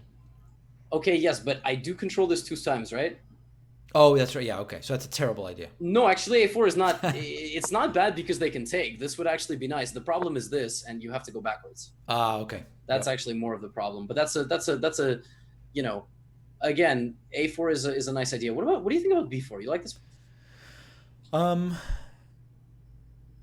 did I play this? Because I feel like I went through the thought process of exploring this. I guess I was thinking so b4, Mm-hmm. if the black pawn takes, then if I take back, I'm attacking the knight, and my bishop's defended by my rook and my knight. So maybe it's okay. It's a great move. It forces his knight to some uncomfortable squares like the ugly square of d7 back to where it was. Um, the only thing that's a little tricky about this move is a move like knight a6, and now you're going to think, oh, I got to defend this pawn, and you're not wrong. I mean, you probably do have to defend that pawn. But I just wanted to kind of draw your attention to this move. What about d4? d4, I mean, I guess if the pawn takes, I would look at taking with the knight because then e6 might be an interesting square for the knight. Not to mention when this knight moves here, who has a free path to the right? Oh, the queen could go to, yeah, g3. Yeah, this would probably win by force. I mean, if Yep. this trade were to happen, black should not take. So, central trades of the pawns when the king is on the opposite side, you will get this more with white. With King's Indian, you castle early, they castle early. It's, you're not really gonna get it. But shredding open the center is usually a good idea. So if the position gets kind of like bogged down, where I'm not Mm-hmm. really sure if I can't, I've identified squares that might be good attacking squares, but I can't really access them, and it looks like trading a pawn is sort of like the next thing. I would be better off pushing for that trade, generally speaking, in the center than on the sides of the board. In the center, if the enemy king is actually on the other side. So, By other in side, even just by one file. you mean like if the king had been castled, then it's like close, but Yeah, I mean, I guess is the D file considered the other side when the king of the king when the king is on the E file? I get what you're saying. Well, yes, because you're opening the center. So the two central lines here. Okay. You can use the D file to then get into E6. So, Okay. yes, that is a very fair question because you're not actually opening the E file. You're opening this side. Yep. Yes, I kind of skipped over that. The other thing is you are opening this entrance point, sorry, with this queen transfer. So that's how intermediate level players will begin to kind of add this skill, like how do trades affect other pieces, not just the piece that's moving. But okay, I'm curious to see what happened because you played h3, he played b4. So see, he's fighting even though he has no effing business fighting you with his one active knight, garbage bishops, and king in the center. Yep. So you played knight e2, best move. He played knight d7, again one of the worst moves I've ever seen in my life. Wow. And Did I lose this, by the way? Yes, unfortunately. Yes. Okay. But again, you remember that maneuver that you did not play? Yes. Knight h4? Yep. Because you've got to go. This is what you got to ask yourself. The king is in the middle of the board. I need to attack it with the queen. How the hell am I going to do that without moving the queen necessarily? Like, if I say, yo, you need to check the king in 3 turns, but you can't move the queen right now. Like, you go, oh, here, here, here, easy. But I say you can't move the queen right now. Yeah. So you got to move the knight. Yep. And then, yes. Then Or it's just d4. only 2 moves for the check, yeah. Yes. Okay, you played c3. I don't hate this move. I think this is a perfectly reasonable move. Takes. d5. Aha. Tricky. Pawn move. What piece is open? The bishop now is unleashed. Yes, and you've got to see this. Now, it's not winning for him, actually. It's actually not winning for him. It just looks a little unpleasant. Yeah. So you played this. Now, when he played bishop c5, were you surprised by this? Were you like, oh, crap? I was surprised by it, but I definitely understood, the implications. Yeah, because you just have this. Yep. And, but we want to not be surprised by stuff like this. We want to see those things coming and predict that we're fine. Right. We don't need, we're okay. So you played d4. Now, by the way, you're winning because 2 things are under attack. So bishop b6. His king is right here, so what should you do? Oh, my man took the pawn. What a beast. Great move. Great move. Even though you don't have an immediate cash out. He took back, and let's see. Oh. Oh. Okay. No. You didn't make a mistake, but as I said, the winning move here is quite stylish. Okay, so first things first, you can't take this because of what? I can't take that because then I lose my queen. Very good. You can't take this way because why would you do that? He would just take back. Right. So, how do I ask this question? Is there a rook sacrifice on b6 that would make sense just to get that knight out of the way? Well, if he takes with the knight, you're brilliant. But unfortunately, he has the queen. Yes, but if he takes with the knight, dude, oh my god, I might. This might be the best student of all time. Yes, the only problem is that remember your bishop used to cover that square. Yeah. Yeah, he could get away. He could get away, and then you can push, and you could say, "Well, my pass pawn is so strong." You're right, but you're not mating him anymore. Yeah. Oh, there's a move here that's just I'm trying to. It's a really creative move. It takes advantage of this pin. Of that pin. Yeah, it's basically that this pawn can't take that square. Knight f4. Oh, okay. And what's the threat of the move of the knight coming here? It then going to g6 or anywhere. Anywhere, okay. Anywhere, yeah. G6, h5. I mean, it's like you said earlier, knight e6. If castles, first of all, there is a fork. There is also knight takes d5. But then what about the bishop on b7? Oh, you've got backup. Oh yeah, there. Oh, okay, yeah. Your $1 million bishop, which you did not trade a long time ago. Yeah. I am not going to sit here and pretend like the move knight f4 is supposed to come naturally, but sometimes when there is a pin, moves that don't look possible are possible. Yeah. And a move like knight f4 is really good. Yeah. Now in this position, you played bishop b3. He played bishop. What? Oh, you had a little bit of tunnel vision. This was your plan. Right? Yes, exactly, yeah. But his move removed the guard of a piece. And now I'm blocking it. Oh wait, no, of which piece? Of the D pawn. Yes, instead of going here, you just grab this. That's it. Easy. We win now because he can't castle. The rook is hanging, and we just shred open the center of the board slowly. Just don't lose a queen. But did I do that or did I not do that? No, that's what I said. I you didn't got do tunnel it. vision. You played I bishop didn't do a4. it. But Okay, yeah. This is still a very tricky plan. Okay, white to move and win. Cash in on your plan. White to move and win. So when I take the knight, the queen takes back, then I take the bishop. Oh, amazing. But you didn't play it in the game. No, what happened? This was this was freaking brilliant. I mean, it looks like he can finally castle. Yeah. But no. Absolutely not. His position is a lie. Just like our coronavirus numbers. Okay, sorry. So what did I play? That's true, by the way, yeah. So you went after castles g4. Wait, now you did it. Yes. Wait, takes. Oh, but this inclusion allows him to. Oh my god, I hate chess. I feel bad. Because, so I think here then I was thinking about, okay, I have to move the queen, but I also need to defend. I would love to just take the pawn on d4, but the knight on e2 will be double attacked when I do that. So what do I do? And I think I ended up going with queen to d2 maybe, or did I take the pawn? No. I think you. Oh, you did. Yeah, you did go queen d2. You do have to take because the problem is that you're going to lose the knight no matter what. Right. So you should just take the pawn anyway. And what did I do? Play to d2? Yeah, you played queen d2. But the thing is, here's the way I look at it. You spent 44 seconds on queen d2. Yep. When you take that much time in a 10-minute game, you're unsure. Yes. And 8 to 9 times out of 10, you will play a bad move. Ooh.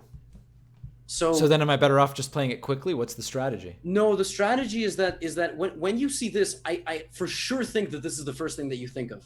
Yep. For sure, because you're like, my queen's under attack, two ways. So why not just take the pawn? I'm gonna lose the knight no matter what, whether regardless of where I go. But then we start analyzing.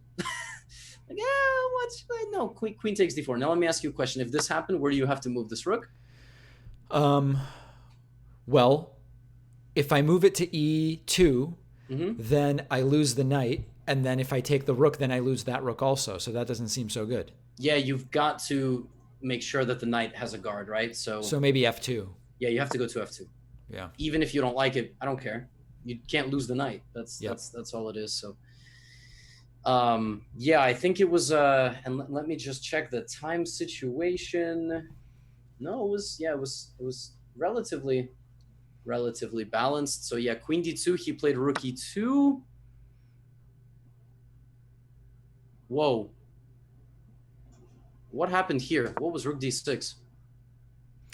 Well, my thought was if I take the rook, then I lose the queen. I didn't immediately think of some other place to put the queen, so I figured I would just trade queens, and then I realized I was attacking the queen with an undefended rook.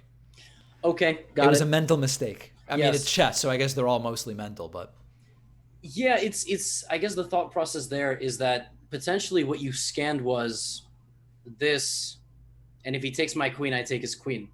right. So that But it's not happens. actually getting the queen out of danger on e2 anyway, so it was just a disaster. Right, exactly. I mean, it's more just like, well, what if that doesn't happen? That's the question we have to ask. What if that doesn't happen? Brutal. And then, well, yeah, I mean, this is literally an example of chess is a game of one blunder. That guy played like a bad player. Yep. For 25 moves, he played one good move, and he stumbled into a winning position with e takes d4. So Yep. you played quite well, but now we know to punish a king in the center, we got to try to shred open the position and these little knight hops to try to bring the knight in to a devastating square. Knight h4 would be quite bad. Huge loss in the battle of ideas, as my audience is probably very familiar with the phrase. Yes, and at the very end, I was going to talk about rook takes a6, but okay, just I will do it. I will do it. Fine. Okay. Hikaru pointed it out. I will show you a cool idea here at the end. Okay, so you played this, I think this bishop b3 idea here, here, here, here, here, here, here, here. Okay, wait a second, right in this position. Okay, this is why you should always look for captures.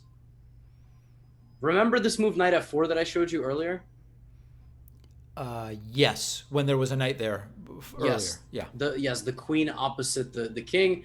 So in chess, there are certain creative sacrifices. There's like just a separate category, certain creative little tactical sequences.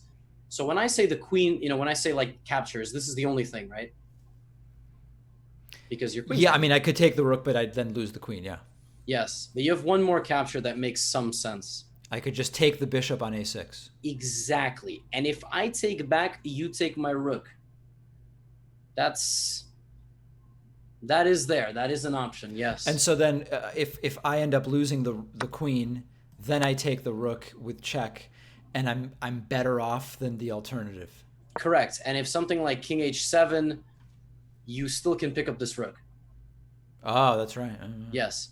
Now, okay, the truth of the matter is, this does exist in this position, but I can't put a learning, you know what I mean? Like I can't put a term on this kind of a thing. Like I can't be like, well, you should have seen rook a6, blah, blah, blah, blah. Yeah. But if you think about in any position, just scan the captures, like just scan them and see the implications. You know that this is guarded by this. Okay, well, why can't I just take that? Like what happens if I take that? Right. Well, if he takes me, I take his rook. If he takes my queen, oh, that's a check. That's the big difference, is that if that was not a check, it would be maybe a bad plan. And so, yeah, what Hikaru points out is it is a very, very nice idea. I mean, rook a6 and then rook a8 and then knight d2, and the game goes on. And in fact, you actually have two rooks and a knight. I maybe stay in it. You maybe stay in it. Yeah. The only question is going to be, can black do damage to you with the open king, because you have an open king. So can he do this, and can his pawns break through? So rook a6. No, it's an amazing move. It's very rare, and the only way we'll really find stuff like that is just scanning the captures, just seeing the piece interaction. You up for a game before we call it a night? Yeah. Okay, why don't we do this? Now, should I be doing 10 since 15 plus 10 is going to be significantly longer than what the tournament will be, or are we far enough away where I should be doing 15-10? You can play whatever you feel comfortable in. If you want to play 10, play 10, Now, if you're doing it to just do it, like just play, that's one thing. If you want to make like a training regimen, as I told you like the first time, just play like 2-3 games a day. Yeah. I've been playing fewer games and playing longer games. That's been my my strategy. So that's like that's how you should do it. But I saw before you were playing 2-1. If you like 2-1, that's it's not the tournament format, but you're pretty far away from. Yeah. No, I'm moving away from that.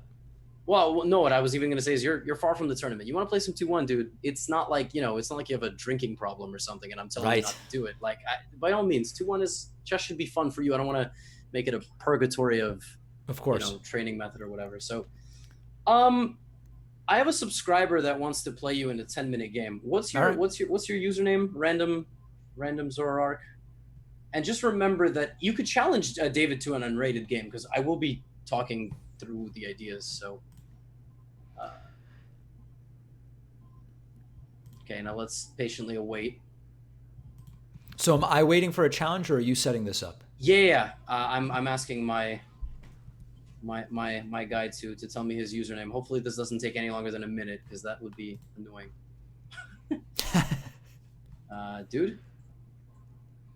Okay. So, by the way, since you're in New York, where are you on? Is indoor dining even going on right now? Oh, dude, I don't need it. Come on. No, I don't go anywhere. I don't outdoor dine, indoor dine. You're not doing outdoor either. Okay. No. I did it once. When I moved recently, I took two friends out who helped me move to a burger spot. But no, I don't. I'd rather not. I mean, it's crazy some of these crowds you see build up. Yeah. Was it what was the burger spot I used to love in Brooklyn? Was it it's right on Atlantic. It was like 888 Burger or something like that?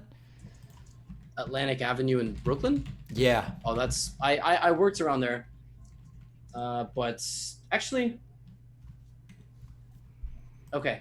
Here, let me write in your chat the username, just so you know. Dude, can you send David Pakman a challenge? It's David Pakman. It's like his name. So David Pakman. Okay, got it. You got the challenge? Yep.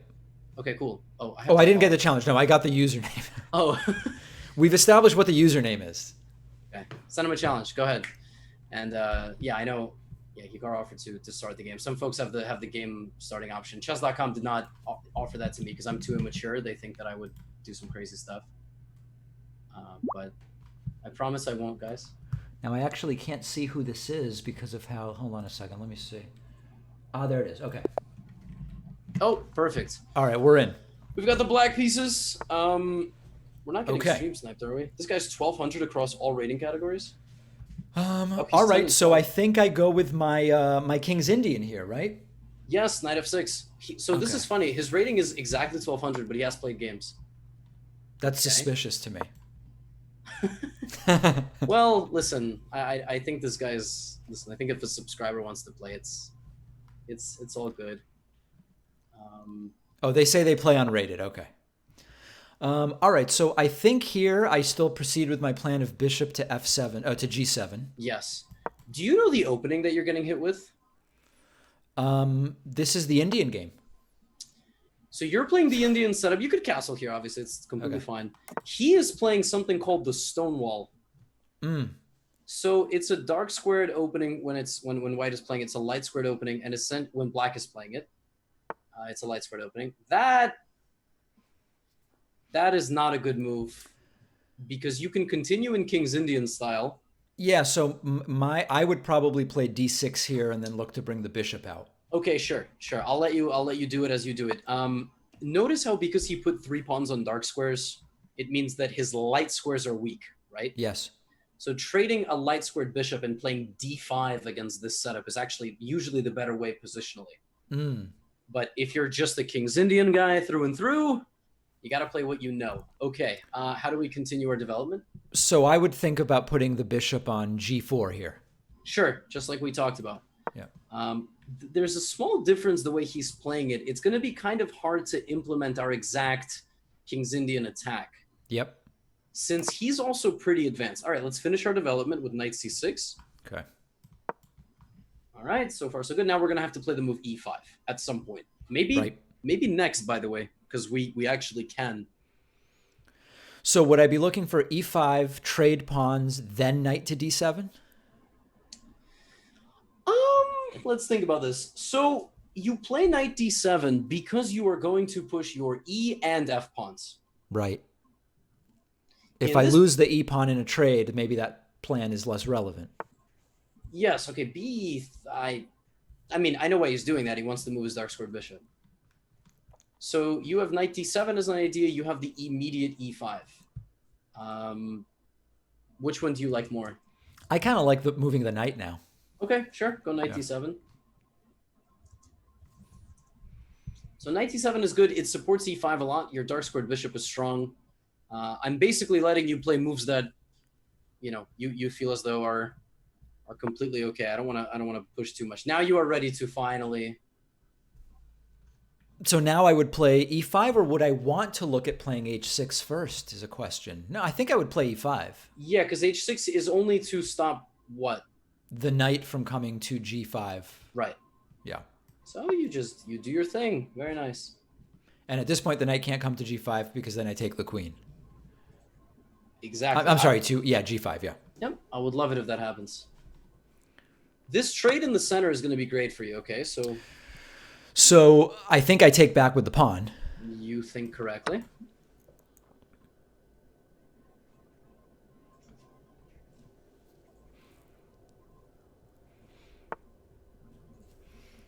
Okay. So now I think I go to e7 with that knight. I think so too. I think e7 is fine. Yeah, you got a5, e7 before b8. I think e7. I mean, I guess the other possibility would be no. That's a terrible idea. Yeah. Okay. What was the other idea? To put the knight on e4. I'm sorry. No. To play e4. But then I just lose that pawn. It's undefended. Yeah, 90. Okay. All right, man. He's really. So now I would start thinking about f5 again. Okay. So you're thinking about f5 again. There is one issue, and I want you to find it because you had a problem in another game on this same diagonal. So if I go to f5, and the pawn takes, and I take back, then what happens? Well, it's the diagonal that I'm talking about. When you play f5, who do you open up? I see. There's a discovered check there if d6, and then I'm not in good shape. Yes. Yep. So maybe now I look at h6. With the idea to play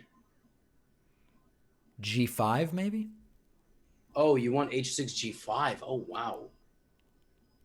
I mean, listen, don't take I don't know what I'm doing. I guess I would also be looking at knight to c5 would be a possibility.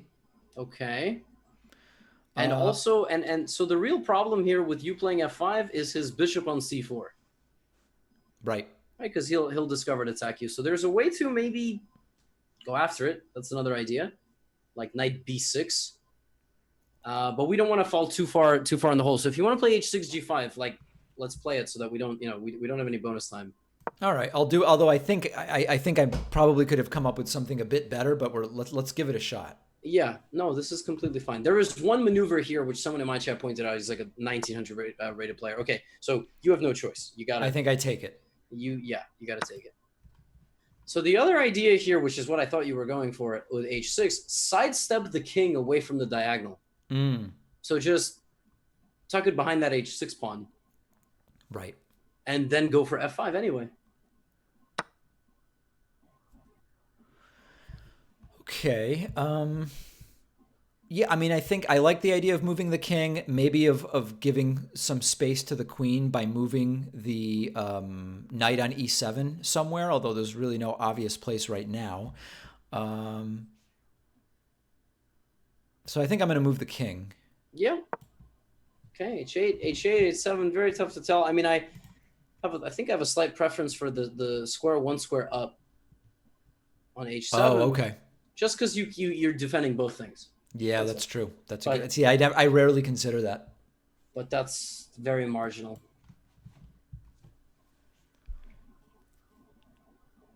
So now I'm wondering if I want to look at f5, because then I'd have a pawn, a knight, and a rook defending a square that's only defended by a pawn and a rook. Ah. Okay. Well, I'm more perplexed by his ridiculous move that he just played. Yeah, that's how to take. And then I'm also starting to think about, a6, b5, and knocking that bishop somewhere else so that. Yeah, so this is a good spot. You're down 90 seconds, so you've got to come up with a quick decision. A decision that's not too committal. So don't fall behind on time too much. I think I'm going knight c5. Okay. Okay, knight c5. No, knight c5 is a reasonable move. Now, but it's a position you're gonna have to move your pawns.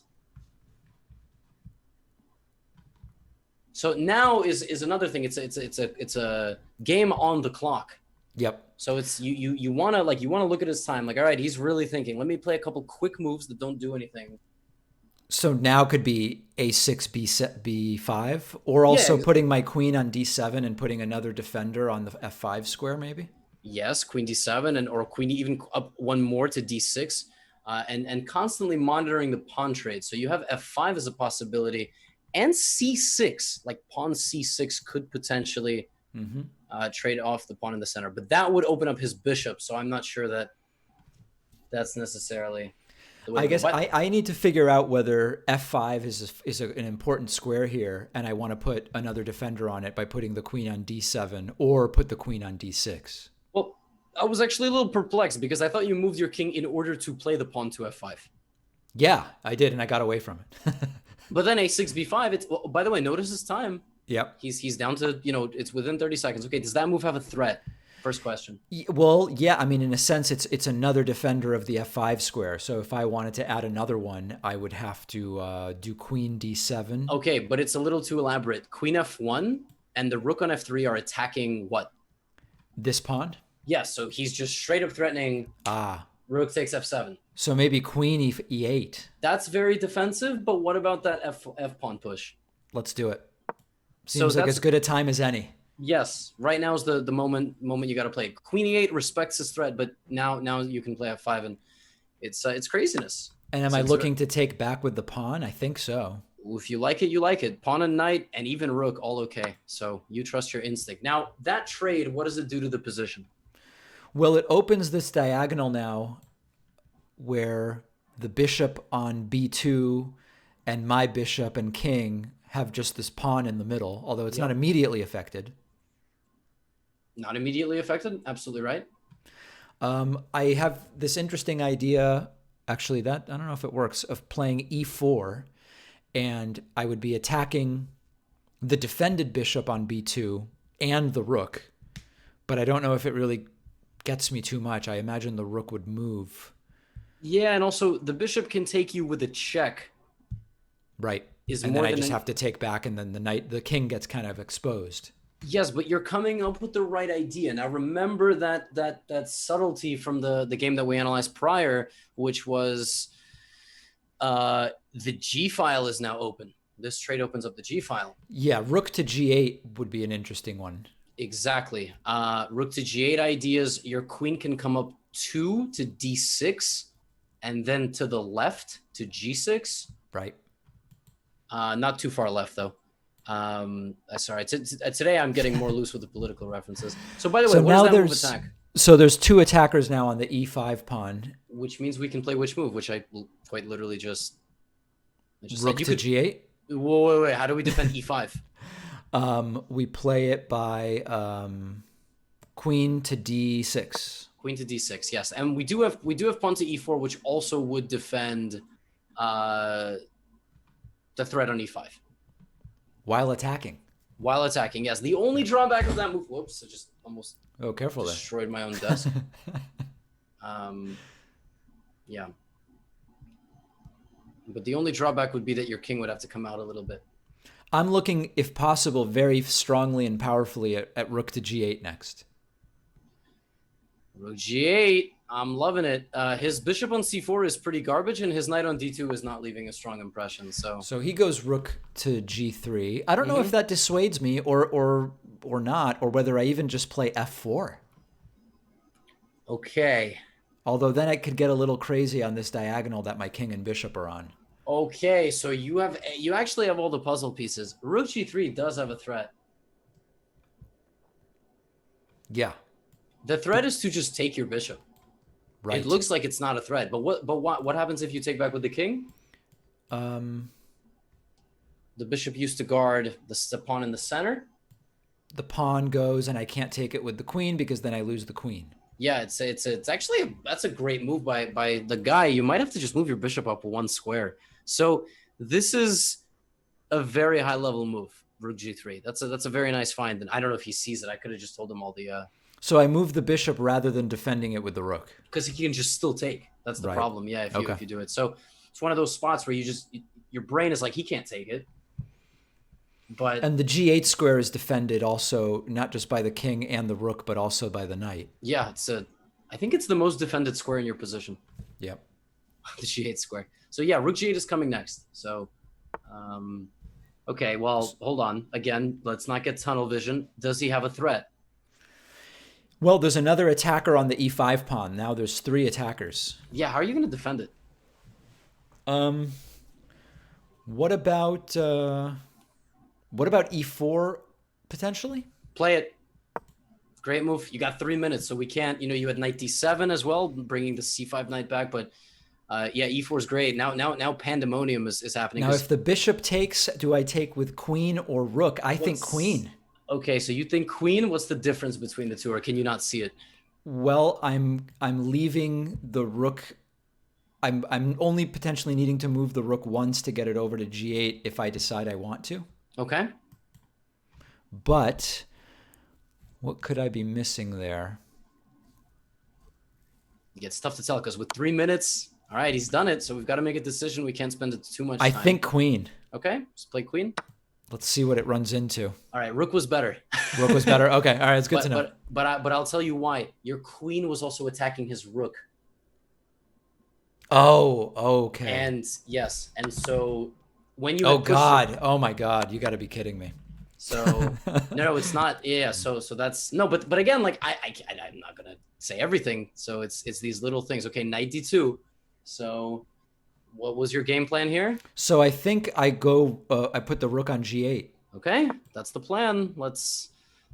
Yeah, and then do I take with the knight? Or I think with the knight. Or actually, no, the other rook I prefer. Yeah, the other rook looks pretty nice. Oh, that was a good move. I was hoping he wasn't going to see that. So what's the threat? The threat is... I mean, I think I just have to take it with the pawn. I'm not sure what the threat is. Well, the thing is, he's going to take your rook, but it's okay. Because as we already learned, you're going to get a bishop and a pawn for it. So it's not the end of the world. King, knight, maybe king a little better, but tough to... And he's got... Okay, he's attacking our knight. I think I go to e6, probably. I like that move. I think it's a good move. Yeah, time trouble is a pain. Oh, I was hoping he wasn't going to see that. Okay, what about a check on d4? Go for it. Great move. Makes him play a nice. And then maybe d5. I'm looking at. That's a nice move. Get out of the pin with a check. The knight is still hanging. He's in. Oh, but he finds it the other way. I think maybe knight to g6. Okay, but I'm gonna urge you when his knight moves, what's hanging? When his knight moves. What's hanging in your position Oh, now? the other knight. The other knight. So maybe I move the king to f7, get it closer to things. Perfect. Excellent. Like that's as good as you can do in this time trouble. Somehow he's finding every single good move, which is annoying. Now knight g6. Now you can go for your knight g6. But yeah, I mean, time is going to play a huge role. All right. You might not even have to confirm with me. You'll have to just play some moves because you have 90 right. seconds. So queen Oh, e5. Ben Feingold just raided me. Now I'm really distracted. Well, we got to make him proud. We got to make him proud. Okay, I think maybe here. Now I'm just going on instinct. I think that was a disastrous move. This guy is just so annoying. He finds every good move. But so you're finding a lot of good moves too. All right, so okay. Oh boy. This is not so good. It's okay. You've got one last trick maybe. Okay, well here we only have one move, which is easy to find. It fell apart. It fell apart. No, it's still like it's not over. That's the thing. You lose, but like it's not over. I thought knight h4 was possible to threaten mate on g2. Oh, okay. That was my okay. So this is not complicated. It's a check. No, We've got not so good. Great run to the side. I love it.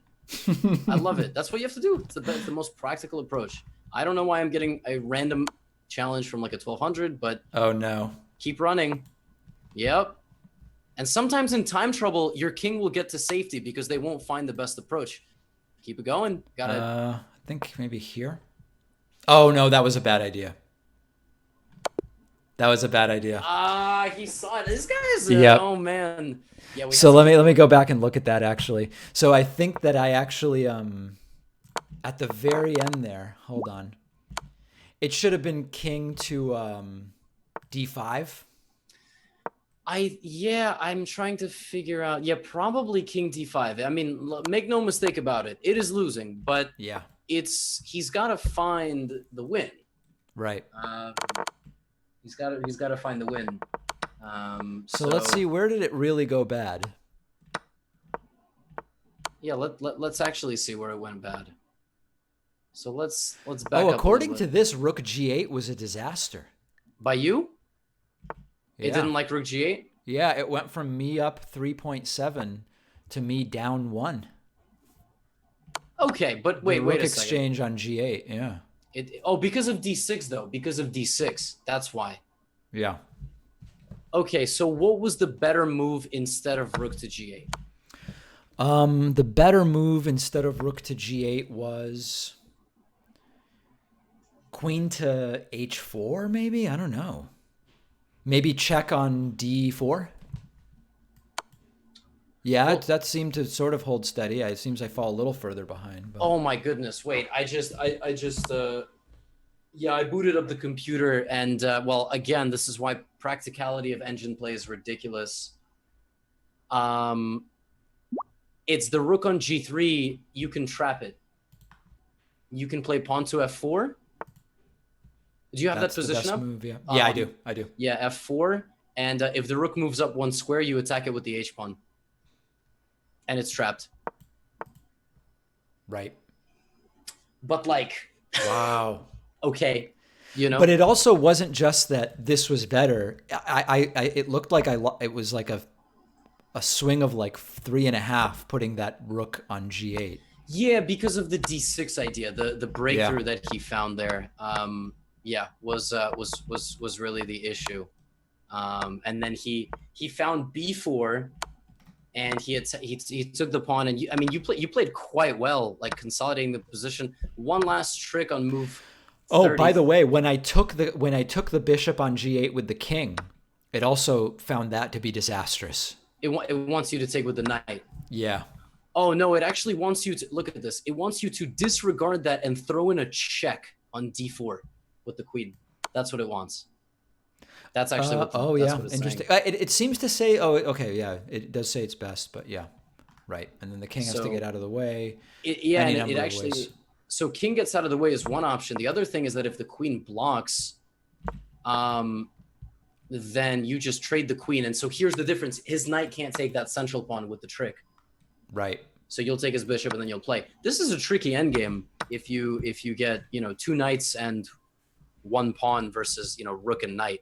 Yeah. Especially if you bring your pawns forward and then use your king. So, So what did we learn here?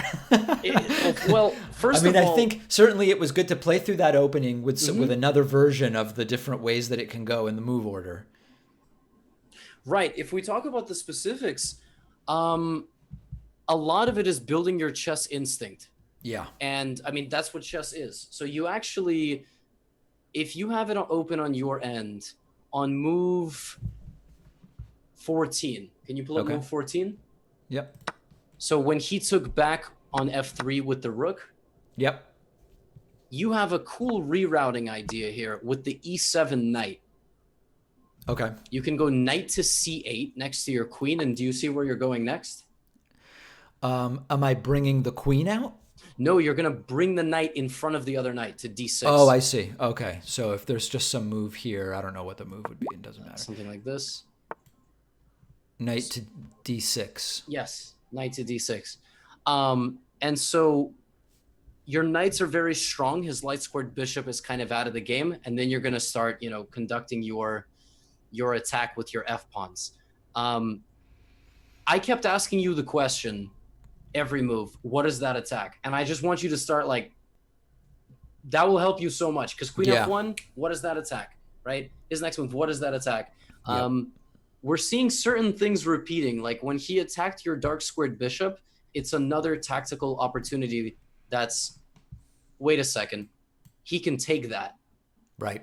Like, it doesn't look like he can take that, but he can take that. So a Yeah. lot of this is vision for our opponent, which I feel like you might not realize it, but watching you play, coming up with ideas move by move, I mean, I see like everybody in my chat's like, what the hell? This guy's like the strongest 1,000 we've ever seen. So how do I lose every game then? That's crazy. Well, that's actually a thing that happens to a lot of people. People say, Yeah. I'm studying chess all the time and I'm losing more, or I can't finish games. And yeah, I mean, you know, oftentimes people have the knowledge theoretically, but putting it all together in a game from start to finish, they just can't. I mean, they can't do it every single time. Yeah. You know, so right. I mean, so, but in all seriousness, though, even though I don't think I'm winning, I'm not winning more games. I feel like I'm definitely identifying the mistakes much more quickly and understanding what happened, rather than just wondering, like, it's less of a blur where I'm like, what the hell just happened? It's like it's much clearer where things went bad, which I think is something. It definitely is something. And just looking at some of the ways you're coming up with ideas, you still have a couple small blind spots about scanning for their checks, right? Like scanning for, you know, their attacks, which did happen a couple times this game. But just start asking yourself that question a little bit more in the 10 and 15 minute games that you're playing, and it's going to make things a lot easier. Yeah, I mean, just in general, I'm not usually thinking through what is the next move that my opponent is looking to do, which I should be asking myself much more. Right. Yeah, it's what do they want? Like, yeah. If you figure that question out, you're going to win a ton of chess games, because that's what chess is all about. Like, at the highest of levels, it's two people both seeing what they think are the best moves for each other and evaluating them constantly. It's not, oh, I'm going to come up with this plan and he's not going to see it, you know? So that's really what it is. It's like, I know that's his plan. Is it good? Should I shut it down? How do I come up with my own idea? Yeah. Or can I put together a stronger attack more quickly? Yes, exactly. And then there's kind of this mental conversation. Yeah. What's your game plan? When's your next? Are you going to do the same circuit? Me, Botez, and then me, Rose, and Botez. I mean, it seems like a pretty good circuit, I have to tell you. You got some good coaches, yeah. Yeah. No, I should. And then, but what really I need to figure out is what's my off-stream routine, so to speak. Like, should I be basically trying to do 3 games a day and a bunch of puzzles? Is that reasonable? I don't know. Yeah, try to do 3 games a day. And well, here's the thing. Don't kill yourself before the tournament. Like, that's the thing. Like, don't do too much work before the actual tournament itself. You'll be exhausted. Like, people are going to come in with much fresher, doing some lessons a couple times a week, and that's it. Yep. So do what you find, is nice. Take some breaks. 3 games a day is good. And puzzles, try to get 10 out of 10. I think I told you that. Only do 10 Oh, okay. and try to get 10 out of 10. 10 puzzles, try to get them all. Yeah. It doesn't matter how long it takes. If it takes you 6 minutes, fine. Like, get it right. Work through all the little things and try to go for 10 out of 10. Don't go 12 out of 36 or something. Right. Or 20 out of 40. Like, gotcha. And I think we're still like a month out. Aren't the first games August 26th or something? I don't even know when it is. Okay, well, you just announced something, I guess, because I didn't know that. No, yeah. I'm not actually sure. Yeah, I don't really 3 know. to 4 weeks. Yeah, 3 to 4 weeks. Okay, so we're about a month out, yeah. Oh, 20. Oh, 21st, okay. Some people are saying. Okay. Oh, I have less time than I thought. Yeah. No, I mean, hey, some people are not doing any lessons yet. So oh, is that right? I think you're in good shape for now, yeah. Okay, yeah. And I do also have, by the way, there's people in my audience who have been watching the other lessons so far and communicating to me what's going on. It's been of no use whatsoever so far, but at some point there may be something specific, like somebody's playing an opening a lot, or who knows. Well, yeah, I know Itzafu has been playing a ton, and she streams a whole variety of different games. But yeah, she's taking up the chess. Every time she's streaming, she's streaming chess. Her puzzles rating, I think, is 1,300. That's roughly where I am. I don't actually know who that is, but what does she typically stream? Different. I dare not say the wrong game. I don't know. To me, all the video games are kind of a giant mesh, except Overwatch, because it's the only video game that I actually play. But yeah, she's been doing a ton of work. So I don't know. It's going to be really interesting because Finton, Easy with Aces, is also quite strong. You're quite strong. She might get quite strong really fast. So we'll see. It's a lot of good players in this one. Should be a real party. Yeah. And by the way, where are you on regardless versus irregardless? Have you taken a position on that? Regardless. You're for regardless. Yeah. But is it the same word and are both valid? Yeah, I think grammatically speaking, yes. Right? I mean, I feel like... Yeah, I think both are valid. That's fair. All right, very good. Well, listen, I continue to appreciate your time. I appreciate the raid from Grandmaster Benjamin Feingold. There's just a lot of things happening, and I'm going to keep working here. I am actually taking this relatively seriously, and I just don't want to end. I don't want to embarrass myself, really. That's the thing. Let us do that. we the chess players do that on a daily basis, so... I feel like it would be bad for my political broadcasting career if I was a disaster in the tournament. I don't know why. I'm linking the two. Potentially. Yeah. Potentially. How can we really trust this guy if he couldn't even win a beginner's chess tournament? That's exactly right. How can I analyze the Senate if I got scholars mated? You know what I mean? Like, imagine if after 6 weeks I get scholars mated, and then it's like, dude, we don't care about your Senate prediction. We don't care about, and it all goes down the toilet. At that point, I will probably have to just say that I wasn't the one that was doing the coaching. Right, yeah. I'll just delete the VODs. I'll remove the ones on YouTube. That's a whole other thing. I don't want to embarrass you guys, so. Yeah, I'll let Rosen and Botez take the fall on that one. Yeah. I'm very much looking forward to it. 10 a day if you want. 3 is good, and just actually to grind like that. And I think we'll reconnect soon. All right, very good. Appreciate everybody in your stream tolerating me for a couple hours. They love it because they see potential in their own abilities. Well, if I can be an inspiration to someone, that's good. All right, Levy, thank you. I'll talk to you soon, okay? Cool. Have a good night. All right, see you later. All right, there it is. Levy Rosman. I believe we've made progress. I saw a few different things come through. Am I having another chess tournament before PogChamps? Probably not, because, listen, maybe I'll do it. Here's how I would do it. If my coaches wanted to play in a tournament between now and PogChamps, I would do it. But otherwise, I think I'm going to focus on training, and there's just so much else going on. We've got conventions coming up and all of this different stuff. Any news about me getting a Tesla? Nothing to announce yet, but let's just say there are many fans of the David Pakman Show at Boston area Tesla. They're not really dealerships. I guess we would call them showrooms. If you go into a Tesla showroom in the Boston area and you throw around the name David Pakman, anything could happen. Anything could happen. We are just 10 followers from 40,000 on Twitch, which is actually potentially a really great milestone. I do want to thank a few people who have signed up. I'm not going to update this because I don't have that running, but Carlos Murphy grabbed a membership during the chess stream. Jacob Habtamariam grabbed a membership during the chess stream. And Alan Marafshin, I hope I'm pronouncing that correctly, also grabbed a membership. So there was no big membership push during this stream, but I appreciate that.